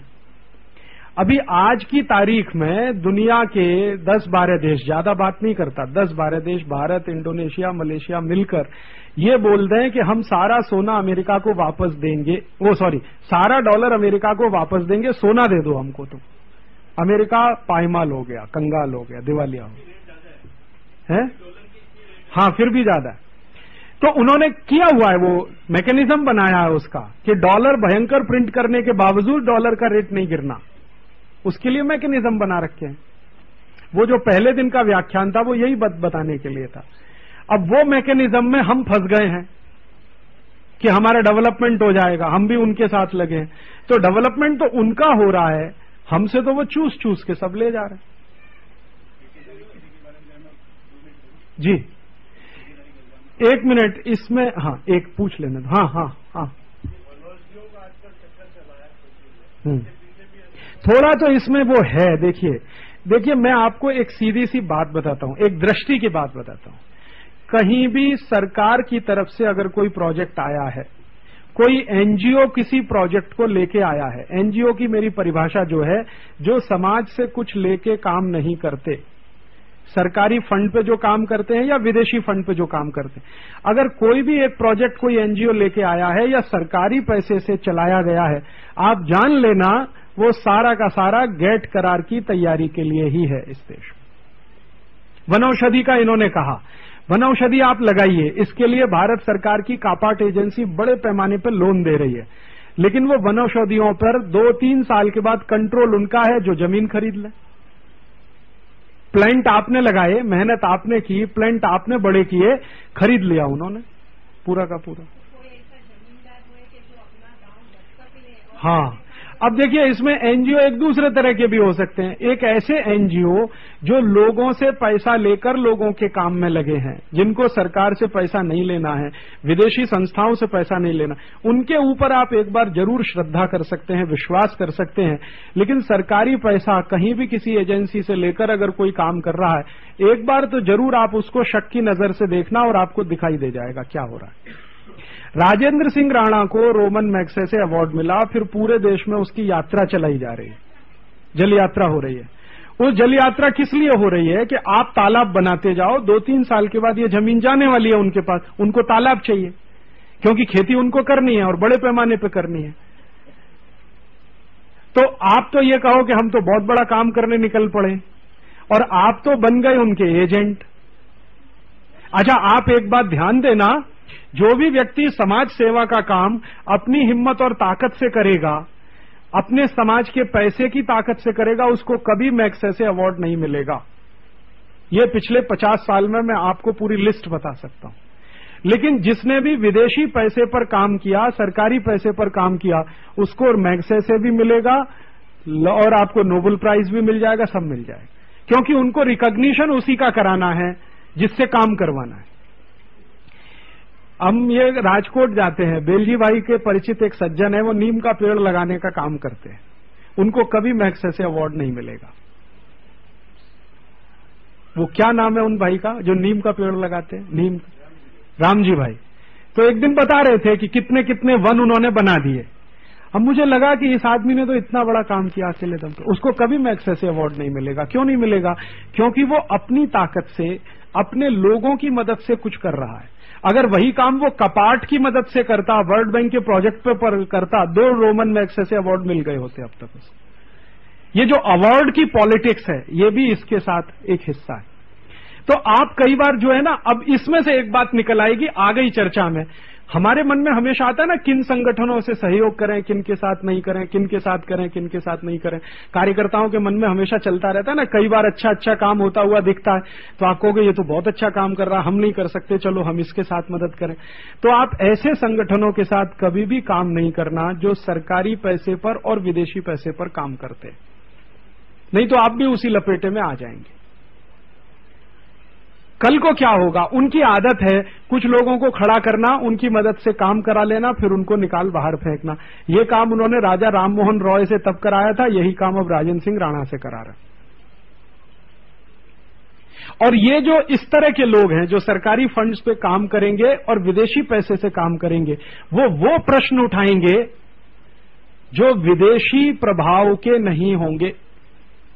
आप ध्यान दीजिए, राजेंद्र सिंह राणा कभी स्वदेशी की बात नहीं करेगा, कभी नहीं करेगा। आप उससे कहो कि गांव में बना हुआ दातून इस्तेमाल करने के लिए भी तो एक अभियान चलाओ, तो वो कहेगा ये तो छोटी बात है। सरकार से 2 करोड़ रुपए लेके तालाब बनाओ, ये बड़ी बात है। ठीक है, तो गांव के लोग अपने पैरों पे खड़े हो जाएं, ऐसा कोई अभियान वो नहीं चलाएंगे। उनके सारे अभियान जो चलेंगे वो ऐसे होंगे जो गांव के लोगों को परावलंबी बनाते जाएं, या तो सरकार के ऊपर या विदेशी संस्थाएं जो लोन देती हैं उनके ऊपर। अब इसमें मैं सिर्फ इतना ही कहना चाहता हूं कि व्यक्तिगत प्रश्न नहीं है ये। राजेंद्र सिंह राणा तो एक प्रतीक है, मैंने बोल दिया आपको, क्योंकि आप अक्सर ऐसे चपेटे में फंस जाते हैं। हमारे कार्यकर्ता चले जाते हैं, कहते हैं मीटिंग कराओ उसकी, पैम्पलेट बांटो उसके, पोस्टर लगाओ उसके, बड़ा आदमी है, मैग्सेसे अवार्ड मिल गया तो इतनी बड़ी बात कर रहा है। समझ के करिए, समझ के करिए, कल को आपको धोखा ना हो जाए। क्योंकि ये सब चीजें जो चल रही है ना, वो एक कैलकुलेशन से चल रही हैं। एट रैंडम कहीं कुछ भारत में शुरू नहीं होता, कम से कम विदेशी मदद से तो कहीं कुछ नहीं शुरू होता। तो ये वेस्टलैंड डेवलपमेंट प्रोजेक्ट चल रहे हैं, वाटर हार्वेस्टिंग के प्रोजेक्ट चल रहे हैं, या ये प्रोजेक्ट चल रहे हैं, या वो प्रोजेक्ट चल रहे हैं, ये अल्टीमेटली सब उनके लिए चल रहे हैं जो 2-3 साल के बाद आपके यहां बड़े पैमाने पर आने जा रहे हैं। और वो क्या करते हैं, धर्मपाल जी ने कल कहा था, आपने ध्यान दिया कि नहीं, वो कुछ भी काम करते हैं उसकी तैयारी 50 साल पहले कर लेते हैं। 50 साल पहले वो तैयारी कर लेते हैं। गेट के माध्यम से ये भारत में उन्हें कराना है, इसकी तैयारी उन्होंने 1952-53 में शुरू कर दी है। हाँ, आप कुछ कहें। मैं उसके बारे में नहीं कह सकता क्योंकि मुझे जानकारी नहीं, लेकिन राजेंद्र सिंह राणा के बारे में मुझे पक्की जानकारी है। उन्होंने करोड़ों रुपए विदेशी फंड लेके ये तालाब बनाने का काम शुरू किया और उसी फंड से अब यात्राएं उन्होंने निकालना शुरू किया और वो यात्राओं को अब सरकार ने स्पॉन्सर करना शुरू कर दिया। कर्नाटक में उनकी यात्रा सरकार निकालती है, गुजरात में उनकी यात्रा सरकार निकालती है, वगैरह वगैरह। तो उनके बारे में चूंकि मेरे पास पक्की जानकारी है और मेरे पास ये भी जानकारी है कि उनको कहां से, किस देश से कितना पैसा कब आता है। और उसका कारण है कि मैं 1989 से उनको जानता हूं, राजेंद्र सिंह राणा को। तो ये एक बात आ गई, इसलिए राजेंद्र सिंह राणा जैसे हिंदुस्तान में हजारों लोग हैं, वो तो एक नहीं है। हिंदुस्तान में इस समय 18,000 से ज्यादा संस्थाएं हैं जो फॉरेन फंड्स लेके इसी तरह के काम में लगी हुई हैं, जिनको एनजीओ कहा जाता है। 18,000, और इनका एक साल का बजट लगभग 20,000 करोड़ रुपए है, जो आता है बाहर से और देश के अंदर से मोबिलाइज किया जाता है। हाँ, आप कुछ कह रहे हो? हाँ, मैं आता हूं, एक कृषि पे बात करो, अभी ये खत्म हो जाए फिर। हाँ,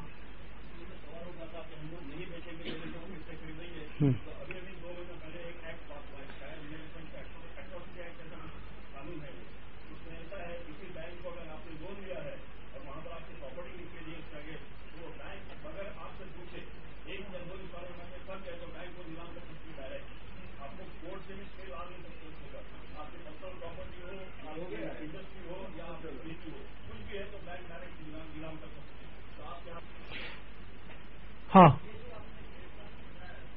आप किसानों को समझाना चाहते तो 3 कैसेट मैंने इस पे पहले से बना रखी हैं।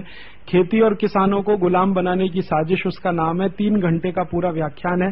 खेती से गैट का क्या संबंध है और खेती पे क्या असर, यही विषय उसमें 3 घंटे का लिया है। अब आप इतना ही करिए मेहरबानी करके कि वो 3 कैसेट जितने ज्यादा किसानों को सुनवा सकते हैं सुनवा दीजिए, क्योंकि अभी क्या होगा, अचानक से जब आफत आ जाएगी तो रास्ता ढूंढते भी नहीं मिलता, लेकिन आफत आ रही है उसका अगर अंदाजा है आपको तो रास्ते भी ढूंढने के लिए आप कोशिश कर सकते हैं। अभी 2005 से अचानक से ये शुरू हो गया। साधारण किसानों को माहिती नहीं है, वो तो मारे मारे फिरेंगे। 2 रास्ते हैं, वो कपास लेके जाएंगे, भाव नहीं मिलेगा, बैलगाड़ी लेके वापस आएंगे, या औने पौने भाव पे बेचेंगे। वो माल लेके जाएंगे, भाव नहीं मिलेगा, औने पौने भाव पे बेचेंगे। व्यापारी भी उनकी लूट में लग जाएंगे, क्योंकि व्यापारियों को मौका मिलेगा। व्यापारी कहेगा जी देते हो 200 रुपए क्विंटल, देते हो तो दे दो। अभी ये छत्तीसगढ़ उड़ीसा में तो हो ही रहा है। मैं पिछले बार उड़ीसा गया, संबलपुर गया, तो किसानों ने 180 रुपए क्विंटल पे धान बेचा, जबकि मिनिमम सपोर्ट प्राइस 600 रुपए 650 रुपए क्विंटल था। व्यापारियों ने लिया क्योंकि किसानों को ये मालूम था कि मार्केट में चावल ज्यादा आया हुआ है। तो थोड़ा सा चावल ज्यादा आ गया तो ये हालत है कि 650 रुपए क्विंटल वाला 150 रुपए क्विंटल बेचना पड़ा। तो अब जब गैट करार कंप्लीट आ जाएगा तो आप सोचो 50 रुपए क्विंटल भी बेचना पड़ सकता है, और कोई उसके लिए धनी धोरी नहीं होगा। फिर क्या होगा? फिर होगा ये, मैं आपको एक उसका गंदा स्वरूप भी समझाता हूं। फिर क्या होगा, जब ये विपत्ति आपत्ति आएगी तो ये राजनीतिक पार्टियां फिर राजनीति करना शुरू करेंगी। ये देखो ये जिम्मेदार है, इसने गैट करार लागू किया था। कोई कहेगा नहीं नहीं देखो इसने साइन किया था। ये सब ऐसे कुत्ते बिल्ली की तरह से लड़ना शुरू करेंगे। उसमें डाइवर्जन ही होगा, आपको रास्ता कुछ नहीं दिखेगा। फिर एक पार्टी कहेगी अच्छा जी हमको वोट दे दो, हम आएंगे और इसको हटाएंगे, ठीक है। अब वो आएंगे, उससे भी ज्यादा खतरनाक कुछ ला सकते हैं, क्योंकि हटाने की दम अगर होती तो अभी नहीं विरोध करते उसका। बीजेपी ने क्या किया था, यही तो कहा था कि हमको चुन के दो, हम स्वदेशी लाएंगे, ये करेंगे, गैट करार को हटाएंगे। गैट अभी लाए हैं तो उससे और ज्यादा खतरनाक रीति से उसको लागू कर दिया। कल को कम्युनिस्ट आएंगे, वो इससे भी ज्यादा खराब कर सकते हैं। तो ये राजनीतिक पार्टियों का तो दम अगर होता तो पहले ही करते ना, उनका दम तो हो गया है खत्म। अगर दम होता तो पार्लियामेंट ही इसको रिजेक्ट करता। अब जिसके ऊपर ये आफत आने वाली है उसको जानकारी नहीं है कि ये हो जाए।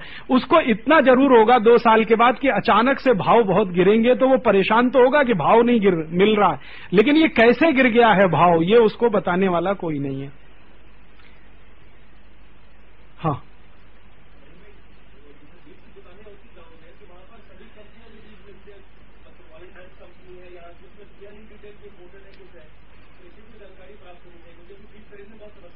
ये बात ठीक है। इसके लिए हम जरूर कोशिश करेंगे कि अभी कोई बीज के बारे में कोई पुस्तक बन जाए या कोई पेम्पलेट बन जाए जिससे किसानों को माहिती हो।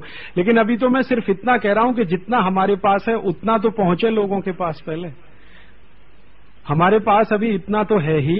खेती किसानों के बारे में हमारे पास काफी कुछ है, गैट का मटेरियल, ट्रिप्स के बारे में काफी कुछ है, मेडिसिन के बारे में काफी कुछ है, जिस पर मैं अभी थोड़ी देर में आने वाला हूं। तो जितना है उतना ही जल्दी से जल्दी पहुंचाइए। वो जो सुनील आगीवाल कल कह रहे थे ना, वो यही बात है कि आप ये कुछ 2, 3, 4 विषय की कैसेट सेलेक्ट करके जितने लेवल पे उसको लोगों को सुना सकें तो माहिती मैक्सिमम। एक बार लोगों को जानकारी हो जाए कि देखो ये आफत आने वाली है या आ गई है, तो फिर वो कहेंगे अच्छा बताओ अब क्या करें। वो खुद ही पूछेंगे अच्छा आप बताओ क्या करें। जैसे ही उन्होंने ये पूछना शुरू किया कि अब क्या करें, तो फिर हमारा उनका संबंध बनेगा और फिर रास्ते बनाना, उसका भी विकल्प है हमारे पास। ऐसा नहीं है कि इसका कोई विकल्प नहीं। ये इतनी भयावह जो परिस्थिति आने वाली है, इसका विकल्प है, और उस पर भी मैं चर्चा करूंगा क्या विकल्प है। लेकिन ये विकल्प तब लागू हो सकेगा जब किसानों के साथ हमारी दोस्ती हो। दोस्ती कब बनेगी? एक तो आफत आने के पहले आपने उनको चेतावनी दे दी कि देखो ये आफत आने वाली है 2 साल के बाद, तुम समझ जाओ। वो अभी मानेगा नहीं आपकी बात को, क्योंकि हिंदुस्तान में थोड़ा विश्वास कम हो गया है पिछले 50 साल में। शहर से आया हुआ कोई आदमी गांव वाले से कुछ बात करे तो वो पहली बार में तो मानता ही नहीं है कि ये मेरे काम की बात कर सकता है। वो जो कल कह रहे थे ना प्रिंस प्रियंदम की, वो अच्छा खाना पीना खिलाएगा, आओ भगत भी कर देगा, लेकिन आपकी बात मानेगा नहीं मानेगा इसमें डाउट रहता है। तो हो सकता है ना माने, लेकिन आपका फर्ज है, कर्तव्य है, आप उसको बताएं, सुनाएं। जैसे ये आफत आएगी तो वो ढूंढेगा, अच्छा ये 2 साल पहले आए थे, यही बता के गए थे। हाँ, वो कहेगा अरे 2 साल पहले तो आए थे, वो हमको बता गए थे, कैसेट सुना गए थे, ऐसा होने वाला, अब तो ये हो गया। फिर वो ढूंढेगा। जब उसके मन में आपके प्रति जिज्ञासा पैदा होगी तो फिर आप जो कहोगे वो ही करेगा। वो ये मान लेगा कि आप पहले आए थे, मुझे ये बता के गए थे, मैंने आपकी बात पे ध्यान नहीं दिया था, या मैंने माना था आप गप मार रहे हैं, या आपको कुछ ज्यादा बोल रहे हैं, इतना कुछ होता नहीं है, लेकिन अब मैंने देख लिया कि ये तो बहुत होता। अच्छा आप बताओ अब क्या करें? तो ये अभी अपने का काम क्या है? अब देखिए, ये गेट के साथ मैं आपको एक प्रोग्राम भी दे रहा हूं। ये गेट का एग्रीकल्चर का चैप्टर मैं यहां खत्म कर रहा हूं, कंक्लूड करके। यहां से जाने के बाद हमारा अब जो सबसे बड़ा काम है वो ये कि 2005 1 जनवरी से गेट लागू हो, उसके पहले अपने आसपास में जितने अधिक से अधिक गांव में हम जाकर ये लोगों को बता दें। वो मानते हैं नहीं मानते अलग बात है, 2 लोगों को सुना दें, 10 लोगों को सुना दें, 20 लोगों को सुना दें, अब मेरे हिसाब से खराब है। वो 27 नंबर का आर्टिकल क्या कहता है? वो ये कहता है, अंग्रेजी में बहुत लंबा है, मैं आपको सीधे हिंदी बताता हूं टाइम बचाने के लिए, आप चाहें तो इसका फोटोकॉपी करें। ये कहता है कि भारत में, और सॉरी भारत में नहीं, जहां भी गेट करार लागू होगा उन सभी देशों में इन्वेंशंस और डिस्कवरीज दोनों को पेटेंट दिया जाए। अभी तक क्या होता है, भारत जैसे देश में डिस्कवरीज को पेटेंट नहीं है। अब डिस्कवरी और इन्वेंशन क्या होता है वो मैं समझाता हूं। देखिए, मेरे हाथ में एक घड़ी है, ये घड़ी सबसे पहले किसी ने बनाई, तो ये इन्वेंशन है, समझ गए? ये घड़ी है मेरे हाथ में, ये सबसे पहले किसी ने बनाई तो उसने ये इन्वेंशन कर दिया। ये पेन मेरे हाथ में है, ये सबसे पहले किसी ने बनाया तो इन्वेंशन कर दिया। ये चरखा किसी के हाथ में है, किसी ने सबसे पहले बनाया, इन्वेंशन कर दिया, ठीक है। लेकिन नीम का पेड़ है, पीपल का पेड़ है, वो आपने कहीं ढूंढ लिया जाके, तो वो डिस्कवरी है। जो चीज पहले से मौजूद है उसको पता कर लेना गुण दोषों के सहित, वो होती है डिस्कवरी। और जो पहले से कहीं नहीं थी उसको बना लेना, वो होता है इन्वेंशन। बात समझ में आ रही है? डिस्कवरीज माने पहले से बहुत कुछ है ब्रह्मांड में, जगत में, वो आपने खोज लिया, नीम का पेड़ है, पीपल का पेड़ है, ये बीज है, वो बीज है, ये फल है, वो फल है, आपने उसके गुण दोष पता कर लिए, इसको खाएं तो ऐसा हो जाता है, उसको पिए तो ऐसा हो जाता है, तो ये तो डिस्कवरी है। इन्वेंशन क्या है? जो पहले से कुछ था ही नहीं और आपने बना लिया, वो है इन्वेंशन।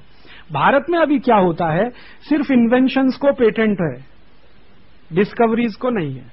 लेकिन गेट करार का ये जो आर्टिकल है वो ये कहता है कि whether it is a invention और डिस्कवरी, बोथ आर पेटेंटेबल, दोनों को पेटेंट चाहिए।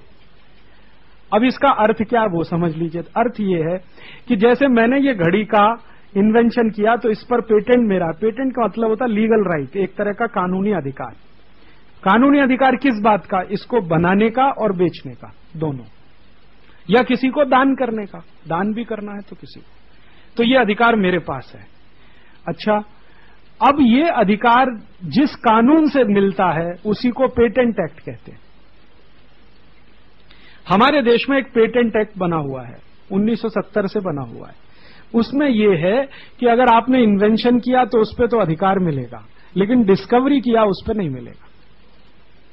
क्यों? आपने कुछ नया नहीं बनाया, पहले से था को खोज के बता दिया आपने। जैसे आपने ये बता दिया कि अदरक का पानी पीने से ये हो जाता है, अब ये तो पहले से था, आपने सिर्फ बता दिया। लेकिन अदरक बना दिया अगर, तो इन्वेंशन हो गया। तो अगर आप इन्वेंशन करेंगे किसी चीज का तब तो पेटेंट है। पेटेंट माने लीगल राइट। लीगल राइट किस चीज का? बनाने का और बेचने का। लेकिन अगर आपने कोई चीज खोजा है तो उस पर आपका कोई अधिकार नहीं है, वो डिस्कवरी है। तो हमारे यहां डिस्कवरीज को पेटेंट नहीं होता, इन्वेंशंस पेटेंट होता। अब ये 2005 के बाद जब ये लागू हो जाएगा तो डिस्कवरीज भी पेटेंटेबल है, इन्वेंशन भी पेटेंटेबल। तो अब इसमें होने वाला क्या है? लड़ाई मार इस बात की होगी कि जैसे कोई किसान है, उसके पास चावल का एक बीज है, हजारों साल से चला आया है, उसने वो बीज से कोई नया बीज बना लिया तो वो एक डिस्कवरी है। लेकिन ये भी अब पेटेंट हो जाएगा 2005 के बाद, जो अभी तक नहीं होता था। आपने जैसे आप सुनते ना, अमेरिका ने तुलसी पे पेटेंट करा लिया, अदरक पे करा लिया, नीम पे। ये क्या मतलब है? इसका मतलब ये है कि नीम से कोई दवा बनती थी हजारों साल से हमारे देश में, अमरीकियों ने उस पर पेटेंट करा लिया क्योंकि उनके यहां डिस्कवरीज को भी पेटेंट होता है, हमारे यहां नहीं होता। अब हमको भी ये लागू करना पड़ेगा। तो सभी डिस्कवरीज पेटेंटेबल हैं, सभी इन्वेंशंस पेटेंटेबल है। फिर उसी में आगे का प्रोविजन है कि पेटेंट कम से कम 20 साल का है, माने 20 साल तक वो एक वस्तु किसी के बपौती की रहेगी, मिल्कियत की रहेगी। दूसरा ना उसको बना सकेगा ना बेच सकेगा। जिसका पेटेंट है वही बनाएगा, वही बेचेगा। ठीक है, 2 प्रोविजन।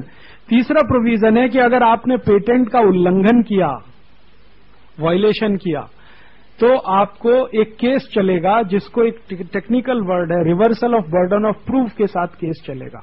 वो कैसे मैं समझाता हूं। ये घड़ी का पेटेंट मेरा, ठीक है, मैं बना सकता हूं, मैं ही बेच सकता हूं, लेकिन आपने ये बना लिया घड़ी।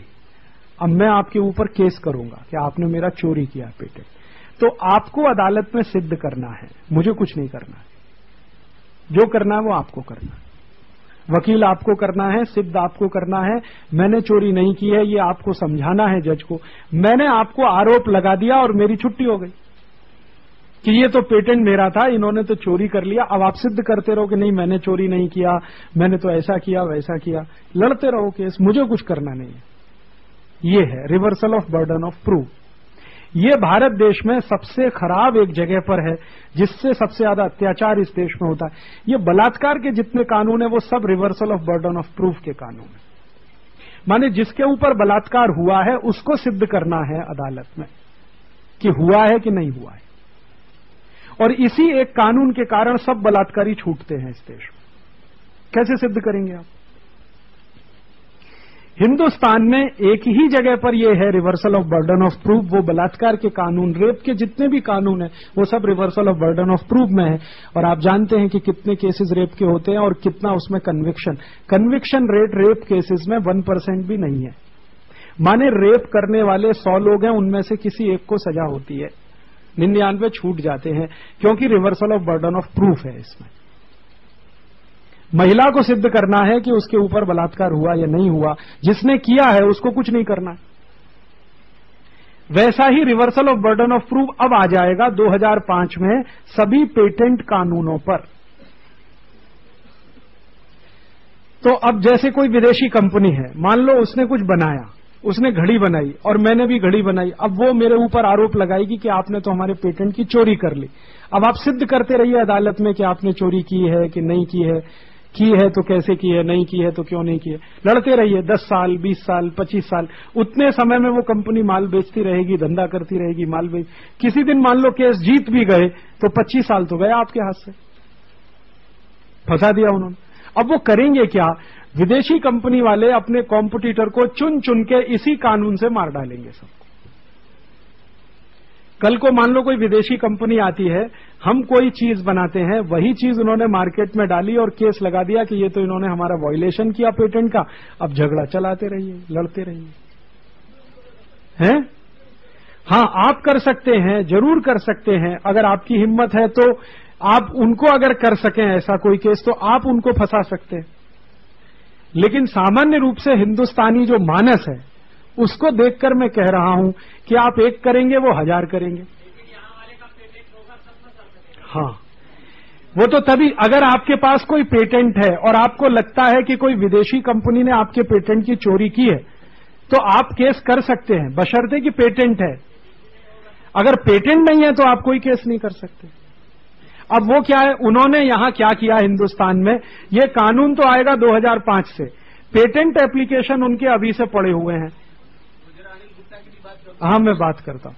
तो पेटेंट एप्लीकेशन उनके अभी से हैं। अब इसमें नेक्स्ट प्रोविजन क्या है वो भी सुनते जाइए।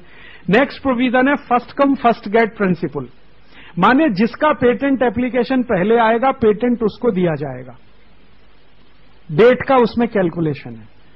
अच्छा, अब कानून लागू होने जा रहा है 2005 1 जनवरी से, ध्यान रखिए।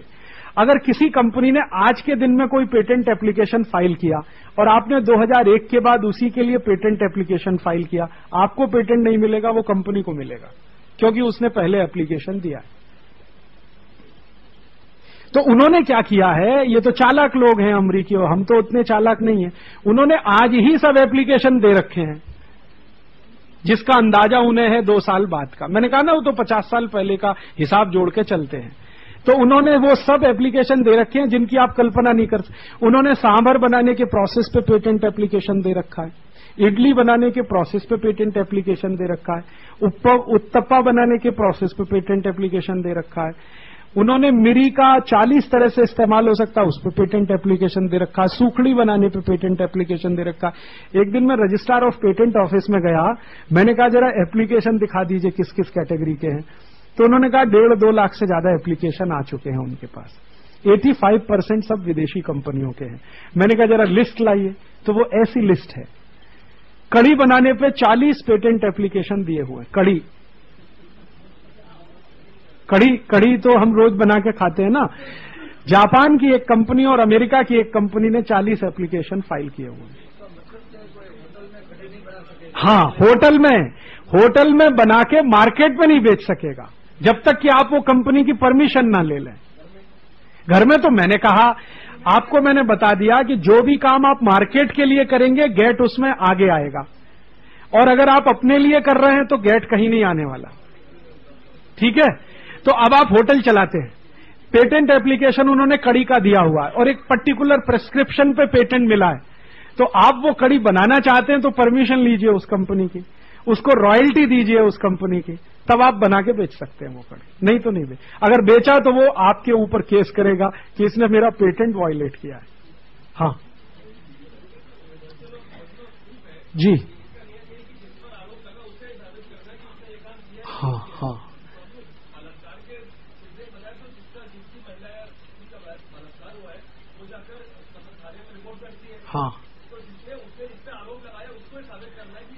नहीं, महिला को सिद्ध करना पड़ता है। अदालत में जो होती है वो पीड़िता के लिए सब केस है पूरा। पीड़ित तो खड़ा, वो माने करने वाला तो खड़ा है बॉक्स में, सब पूछताछ उस महिला से होगी, क्योंकि reversal of burden of proof है। ये अंग्रेजों का दिया हुआ है हिंदुस्तान में, रिवर्सल ऑफ बर्डन। ये यूरोप में है तो यहां भी आ गया, वही उन्होंने गेट में ले आया। तो जिसके ऊपर सब जो भुक्तभोगी है सब कुछ उसको सिद्ध करना है, और जिसने सब किया है उसको कुछ भी नहीं करना। हाँ, अभी पेटेंट का चार्ज कितना है हिंदुस्तान में? अगर आप कोई डिस्कवरी को पेटेंट कराने के लिए, कोई प्रोसेस को पेटेंट कराने के लिए, तो अलग अलग कैटेगरीज हैं, लगभग 350 रुपए 400 रुपए है। अगर आप वही पेटेंट विपो में कराने जाएं तो $5 लाख है। विपो, वर्ल्ड इंटेलेक्चुअल प्रॉपर्टी ऑर्गेनाइजेशन, जो एक बड़ी संस्था है जहां के पेटेंट की कीमत दुनिया में सबसे ज्यादा मानी जाती है, वहां $5 लाख है। तो यहां भारत सरकार 350-400 रुपए। अब विदेशी कंपनी के बढ़ा दिया, मान लो उन्होंने 10,000 कर, 2005 के बाद 10,000 करेंगे, 50,000 करेंगे, वो होगा। लेकिन उनके लिए 50,000 क्या है? 75,000 हो गया। देखिए अभी 75,000 तो हो गया, जो कभी 350 था अब 75,000 हो गया। एक आपको रोकने के ये रास्ते हैं कि उन्होंने एप्लीकेशन फीस बढ़ा दिया, और ये जो फीस होती है वो रिफंडेबल नहीं है। आप ये ध्यान रखना, पेटेंट नहीं मिला तो फीस रिफंड नहीं होगी, डूबने वाली है।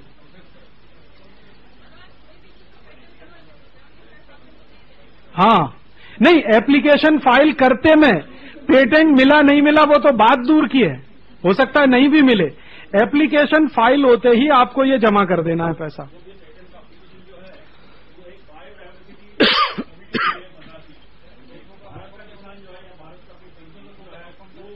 World intellectual property organisation.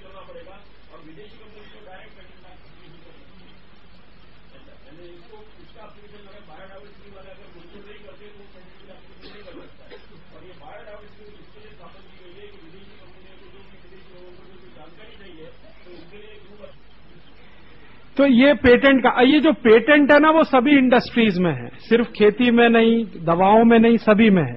क्योंकि हर जगह मशीनें बनती हैं, हर जगह प्रोसेसेस बनते हैं, प्रोसेसेस के सभी पेटेंट डिस्कवरीज पेटेंट माने जाते हैं, और प्रोडक्ट के सभी पेटेंट जो है इन्वेंशंस होते हैं।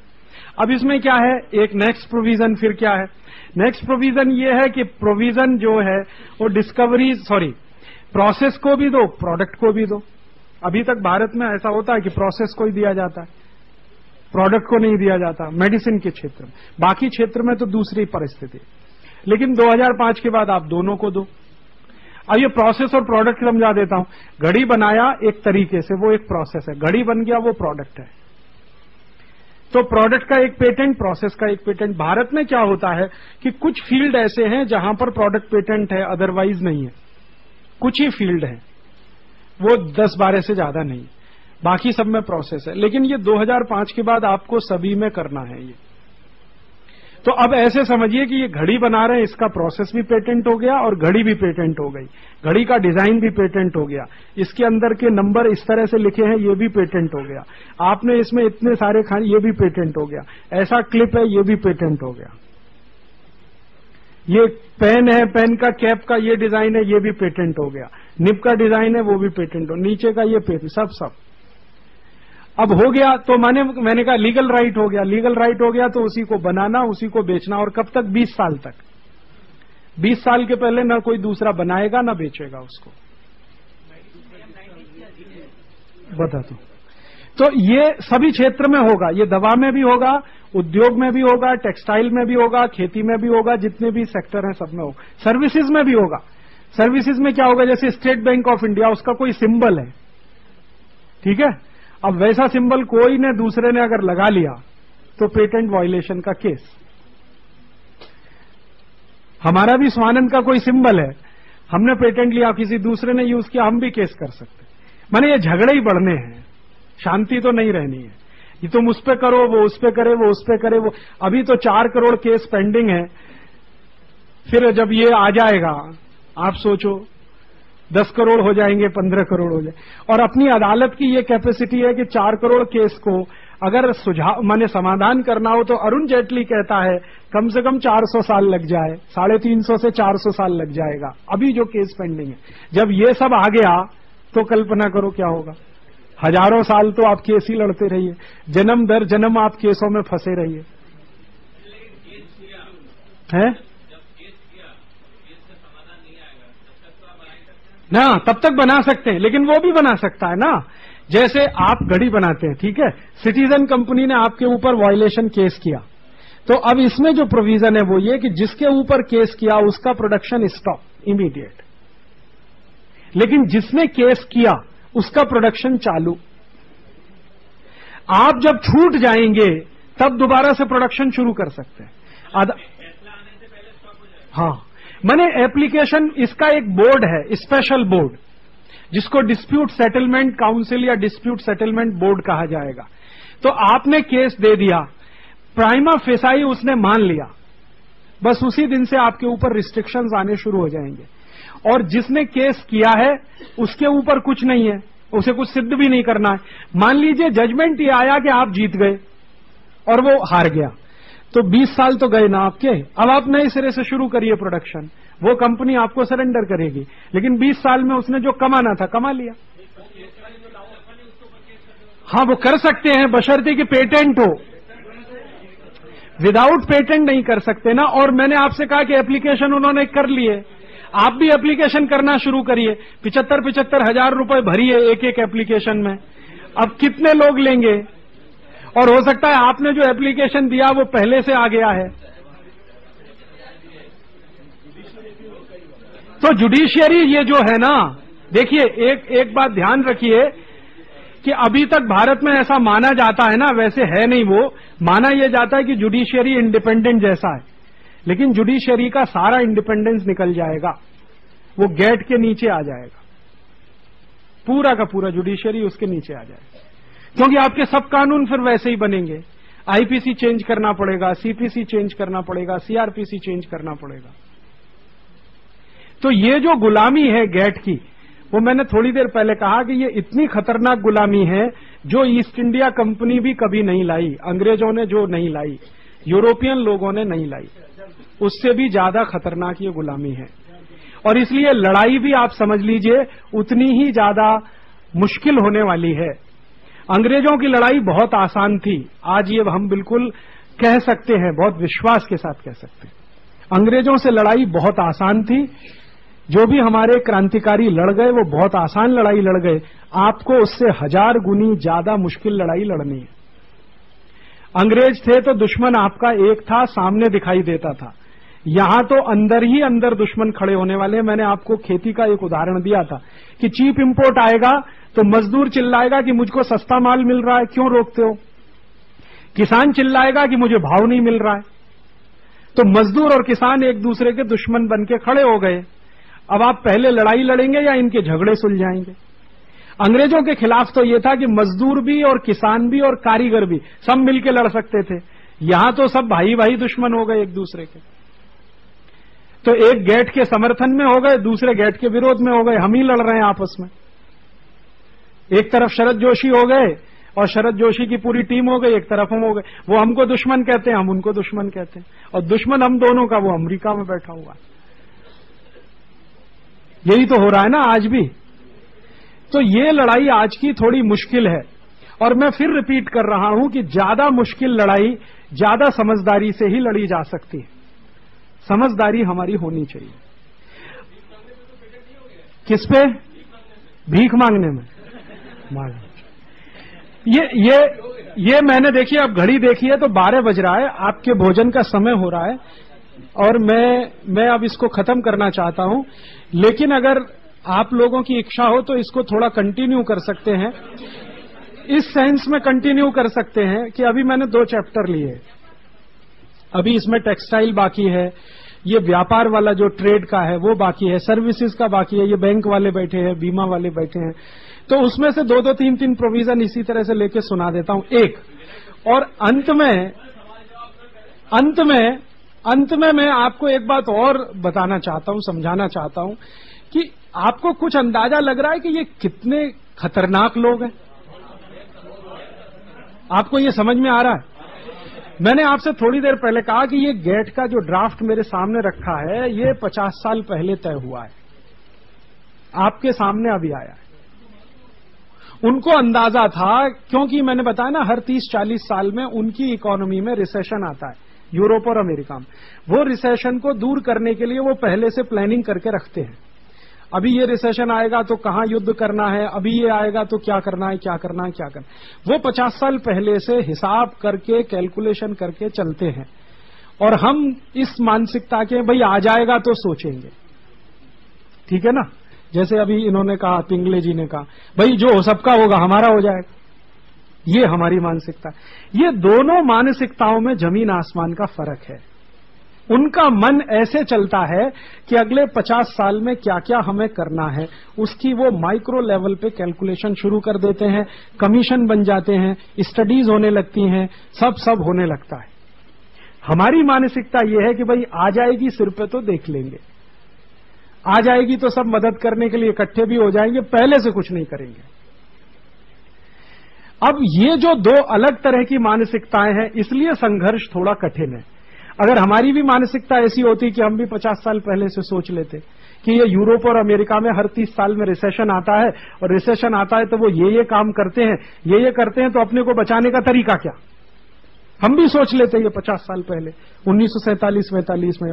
हमारी आदत वैसी नहीं है। हमारी से मतलब हम हिंदुस्तानियों की मतलब बांग्लादेशियों की, पाकिस्तानियों की, ये जो नजदीक है ना, ये सब एक ही तरह के लोग।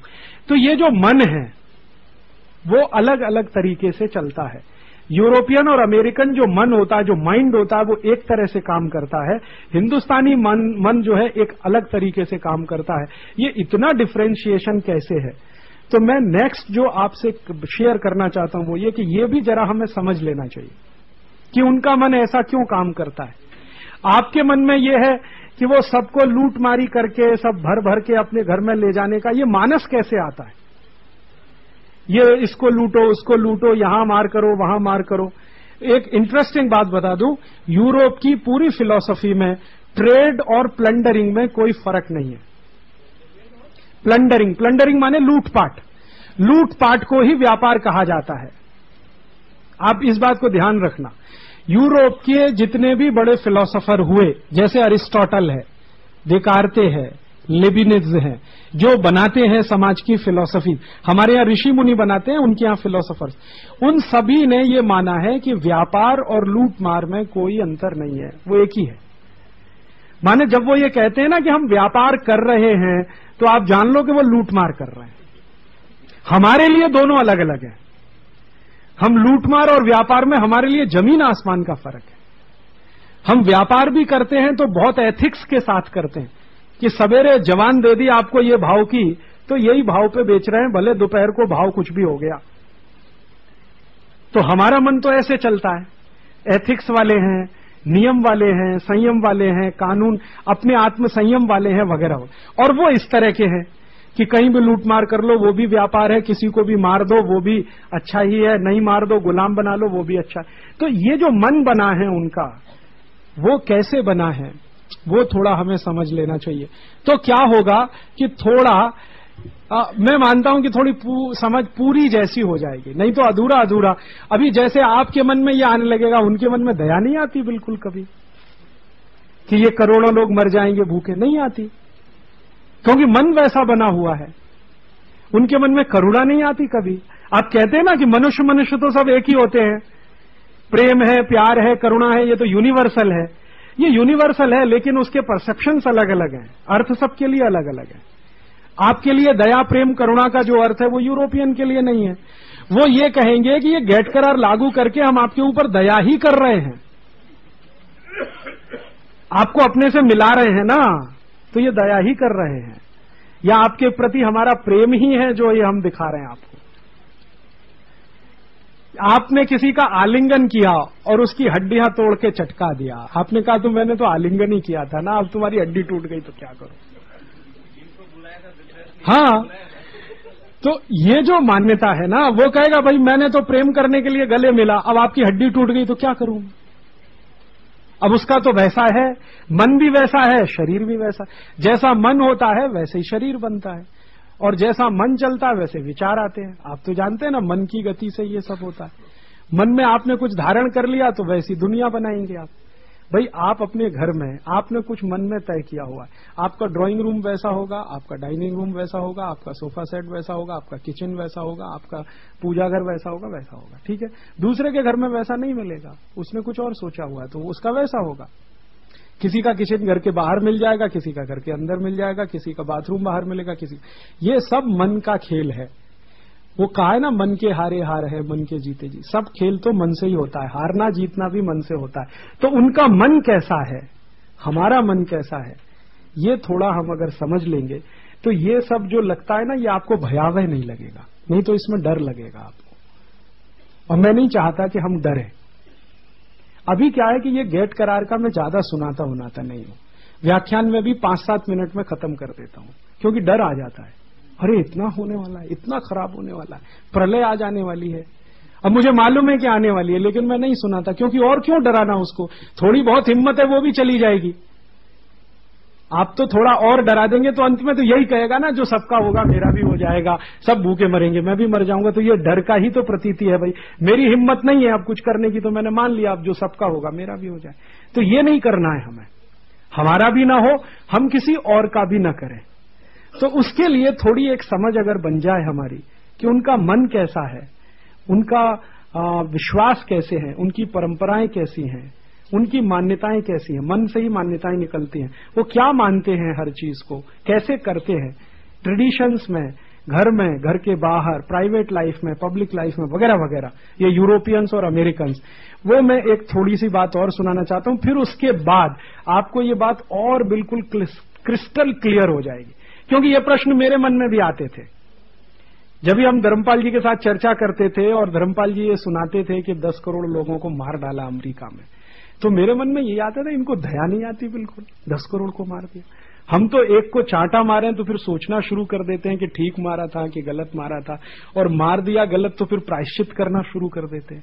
इनके मन में प्रायश्चित क्यों नहीं आता कि हमने 10 करोड़ अमेरिकन को मार दिया था, या ऑस्ट्रेलिया में मार दिया 2 करोड़ लोगों को, या न्यूजीलैंड में मार दिया।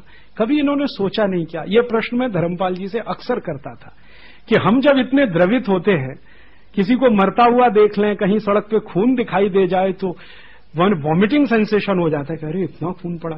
अब इन्होंने 10 करोड़ लोगों को मारा होगा तो कितना खून बहा होगा, कैसे कत्लेआम हुआ होगा। इनको कहीं कोई दर्द नहीं है, कहीं कोई तकलीफ नहीं है, तो ये कैसे? तब धर्मपाल जी ने कहा कि देखो, अगर ये बात तुम्हें समझनी है तो ये यूरोपियन और अमेरिकन लोगों की प्राइवेट लाइफ जरा समझने की कोशिश करो। उनकी प्राइवेट लाइफ कैसी है, क्योंकि जो कुछ निकलता है वो प्राइवेट लाइफ में से निकलता है। प्राइवेट लाइफ से मतलब घर में आप क्या व्यवहार करते हैं। आप घर में रहते हैं, आपका अपनी पत्नी से व्यवहार क्या है, अपनी बहन से व्यवहार क्या, अपने पिता से व्यवहार क्या, अपनी माता से व्यवहार क्या है, ईश्वर के साथ आपका क्या व्यवहार है, घर के नौकर चाकरों के साथ आपका क्या व्यवहार है, आपके घर में जो वस्तुएं हैं उनके साथ आपका क्या संबंध है, क्या रिश्ता है, कैसे व्यवहार करते हैं, वस्तुओं को कैसे प्रयोग करते हैं, कैसे नहीं करते हैं, कपड़े कैसे धोते हैं, कैसे सुखाते हैं, कैसे नहीं सुखाते। ये सब जो है ना, ये निजी वो है, प्राइवेट लाइफ है। ये जो प्राइवेट लाइफ में से ही पब्लिक लाइफ बनती है। वो जो आप घर में करेंगे वही बाहर करेंगे। ऐसा तो नहीं हो सकता कि घर में आप एक करें बाहर, कोशिश करेंगे लेकिन थोड़ा बहुत ही बदलेगा, ज्यादा नहीं बदलता। बस इतना ही बदलेगा कि घर में आप लुंगी पहन के बैठे रहते हैं, बाहर पजामा पहन के जाएंगे या पैंट पहन के जाएंगे। व्यवहार में परिवर्तन इतना ही आएगा, बाहरी आपके पहनावे में परिवर्तन आ जाएगा, मन नहीं बदलता, मन तो वैसे ही काम करेगा। तो ये लोग जो अंग्रेज हैं या यूरोपियन है या अमेरिकन है, जो ये सब घातकी काम कर रहे हैं, गेट लाया, IMF लाया, वर्ल्ड बैंक लाया, उनका मन कैसे काम करता है, उनकी व्यवस्थाएं कैसी रही हैं, प्राइवेट लाइफ कैसी रही है, अगर वो थोड़ा हमको समझ में आया तो मुझे लगता है कि ये हमारी समझ थोड़ी और पक्की हो जाएगी। मैं चाहता हूं कि थोड़ी एक समझ बन जाए, तो फिर क्या है कि वो जो भी कुछ कर रहे हैं उसमें भय नहीं आएगा, डर नहीं पैदा होगा। नहीं, भय पैदा हो गया, डर पैदा हो गया तो मुश्किल हो जाएगी। तो हम ही बैठ जाएंगे घर में कि अब तो कुछ होने वाला नहीं है, डूब रहा है तो हम सब डूब। वैसा कुछ ना हो। और डर तब होता है जब आपको ज्ञान न हो। ज्ञान हो गया तो निकल जाता है। अब जैसे कोई सांप है, आपको अगर ज्ञान है कि ये तो मारने वाला नहीं है, सांप तो कई तरह के होते हैं ना, 2-3 तरह के सांप हैं जिन्होंने आपको काट लिया तो आपकी मौत हो जाएगी, लेकिन बाकी से तो नहीं होती है क्या? 500-600 किस्म के सांप होते हैं, सब सांप के काटने से मौत नहीं होती। अगर ये ज्ञान आपको है तो आपका उसके प्रति डर जो है वो कम हो जाएगा। ठीक है। दूसरा, इसी में एक बात, सांप का व्यवहार का अगर आपको ज्ञान है, उसका व्यवहार क्या है, तो आपको मालूम है कि आपने उसके ऊपर पैर नहीं रखा तो वो कुछ करने वाला नहीं है।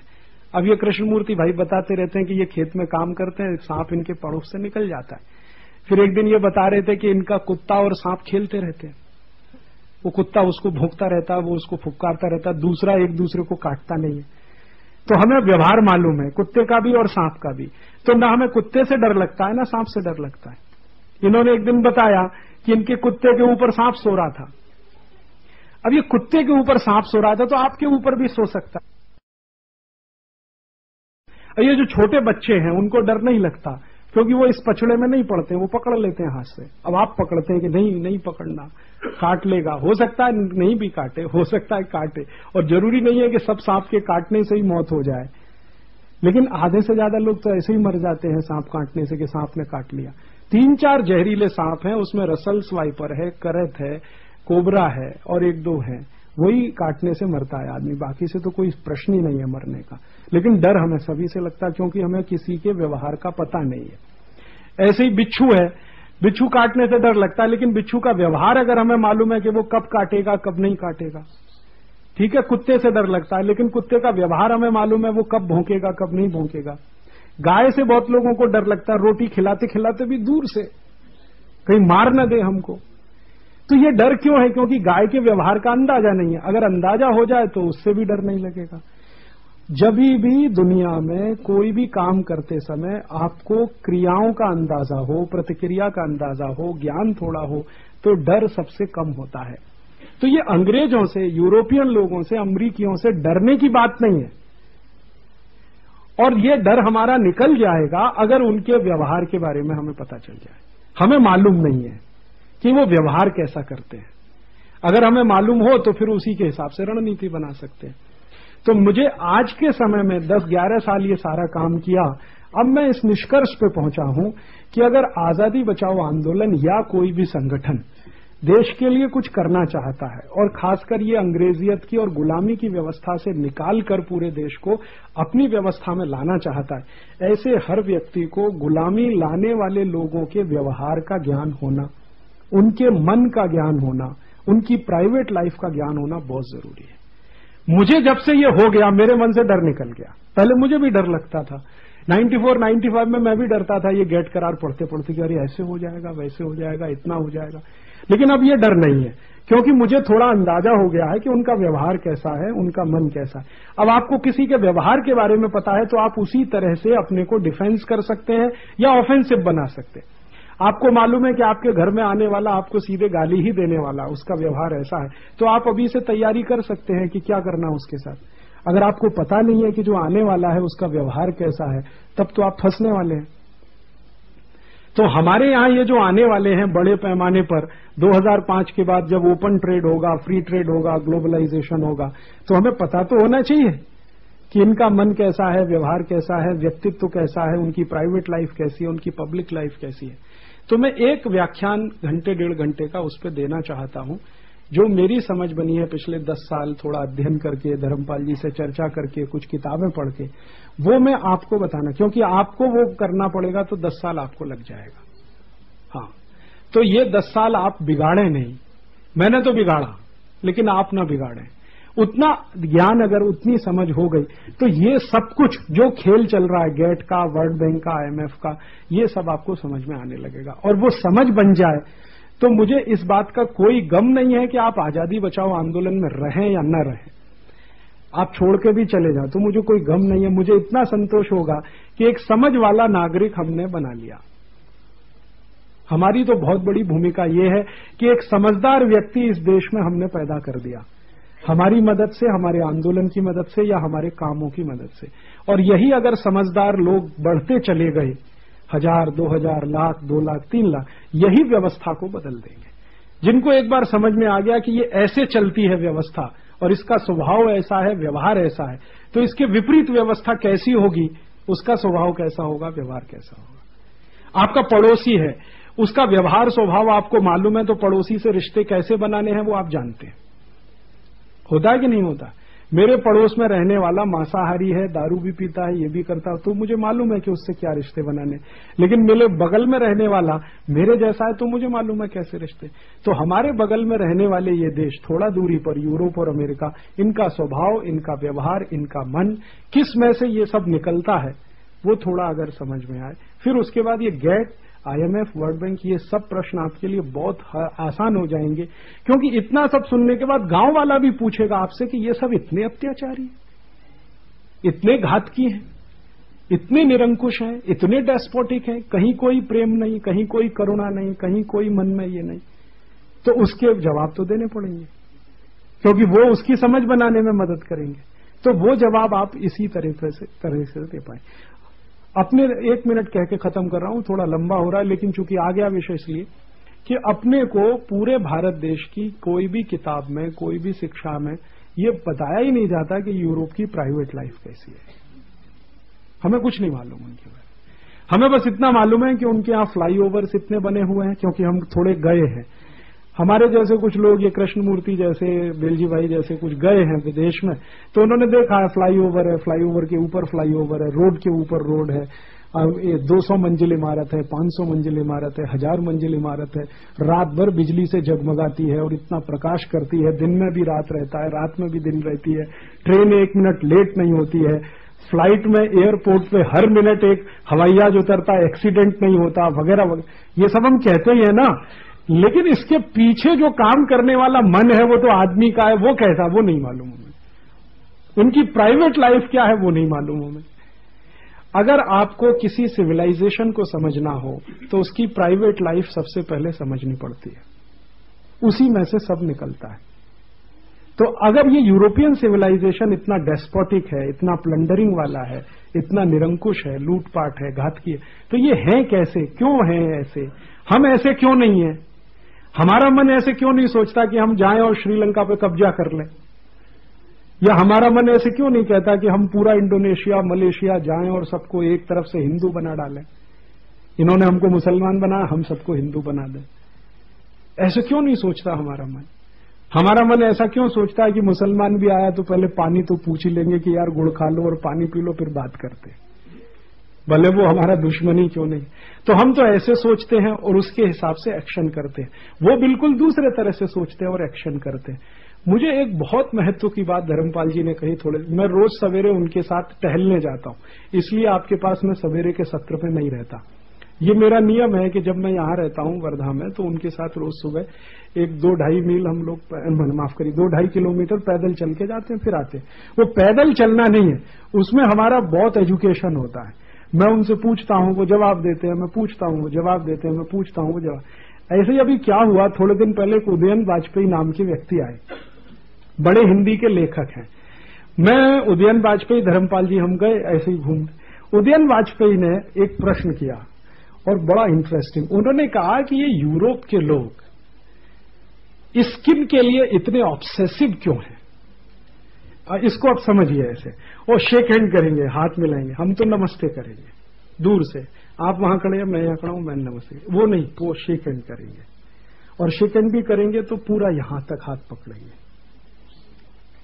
और नजदीक लाएंगे, और नजदीक लाने के बाद किस भी कर सकते हैं आपको।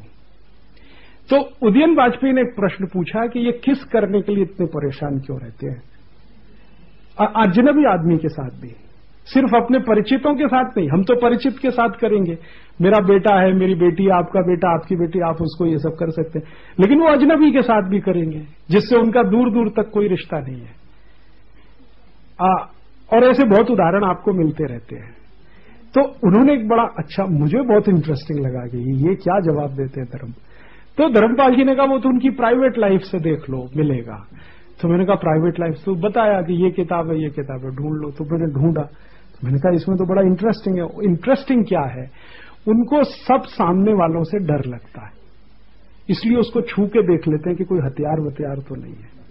हाँ ये है, हाँ।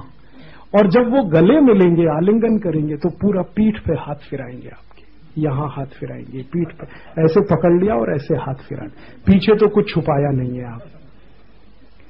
और हाथ मिलाएंगे तो यहां तक ऐसे हाथ पकड़ लेंगे, ऐसे ऐसे करके फिरा देंगे, देख लिया कि यहां कुछ छुपाया नहीं है, यहां कुछ छुपाया नहीं है, यहां भी कुछ छुपाया नहीं है। ये है उनकी मानसिकता, ये है उनका मन। अब हम कहते हैं कि देखो वो भेदभाव नहीं मानते, छुआछूत नहीं मानते, वो सबको किस कर सकते हैं। अब बात तो ये है कि उनको डर इतना है कि सामने वाले के हाथ में कुछ हथियार हो सकता है, वो भोंक देगा मेरे पेट में, आलिंगन करते समय, गले मिलते समय, उनको डर है, इसलिए ऑब्सेशन है।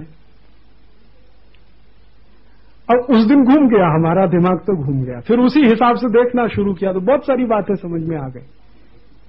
अभी तक हम समझते थे दूसरे, हम ये समझते थे कि हम इतने गए गुजरे हैं कि सामने वाले का हाथ भी नहीं पकड़ सकते। हमको लगता है ये छुआछूत है क्या, या इसका वायरस मेरे हाथ में घुस जाएगा।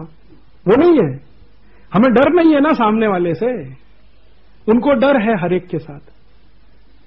तो डर में से ये निकला है, और स्किन ऑब्सेशन उसका लास्ट रिजल्ट है ये। लेकिन ये मेरे समझ में आया उनकी प्राइवेट लाइफ देखने के बाद, ऐसे कभी समझ में नहीं आता। ऐसे तो हम यूरोप जाते हैं, आप भी जाते हैं और जाएंगे, आप तो कहेंगे देखो कितने अच्छे लोग हैं, हमेशा गले मिलते हैं, हमेशा हाथ छूते हैं, हमेशा चूम कर बात करते हैं, किस करते हैं। वो तो इसलिए करते हैं, प्रॉब्लम तो दूसरा है उनका। और ये क्यों है, क्योंकि सबको लूट रहे हैं, सबको मार रहे हैं, सबको प्रताड़ित कर रहे हैं, सबके साथ डेस्पोटिज्म कर रहे हैं, तो डर तो रहने ही वाला है मन में। जब आप किसी को लूट नहीं रहे हैं, मार नहीं रहे हैं, प्रताड़ित नहीं कर रहे हैं, तो आपको क्यों डर होने वाला है सामने वाले से।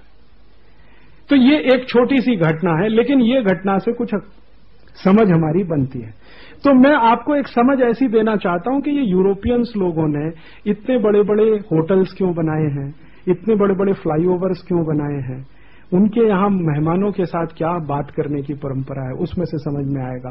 घर में इतना डेकोरेशन क्यों करते हैं, चीजों के प्रति इतने आसक्त क्यों हैं, ये भी होना चाहिए, ये भी होना चाहिए, वगैरह वगैरह। उसमें से उनके मन में से वो समझ में आता है।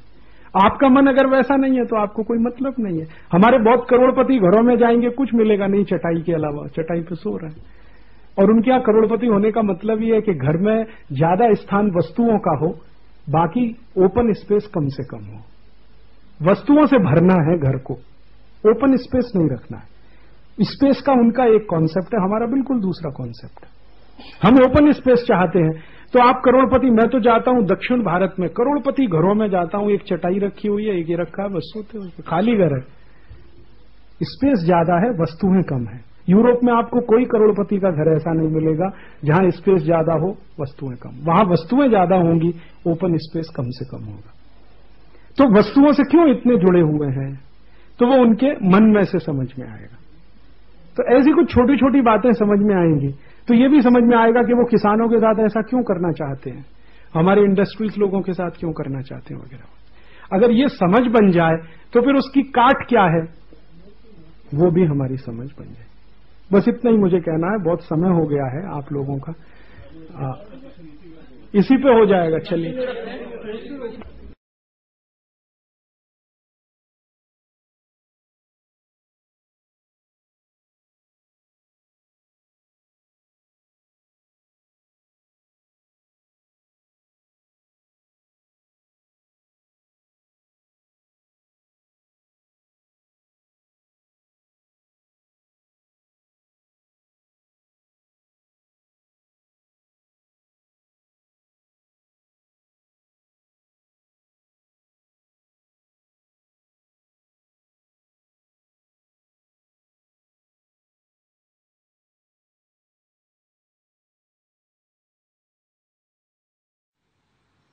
दोस्तों, सबसे पहले तो चैनल सब्सक्राइब करें, फिर लाइक, कमेंट और शेयर करें। और हाँ, हमारा एंड्रॉयड ऐप डाउनलोड करना ना भूलें।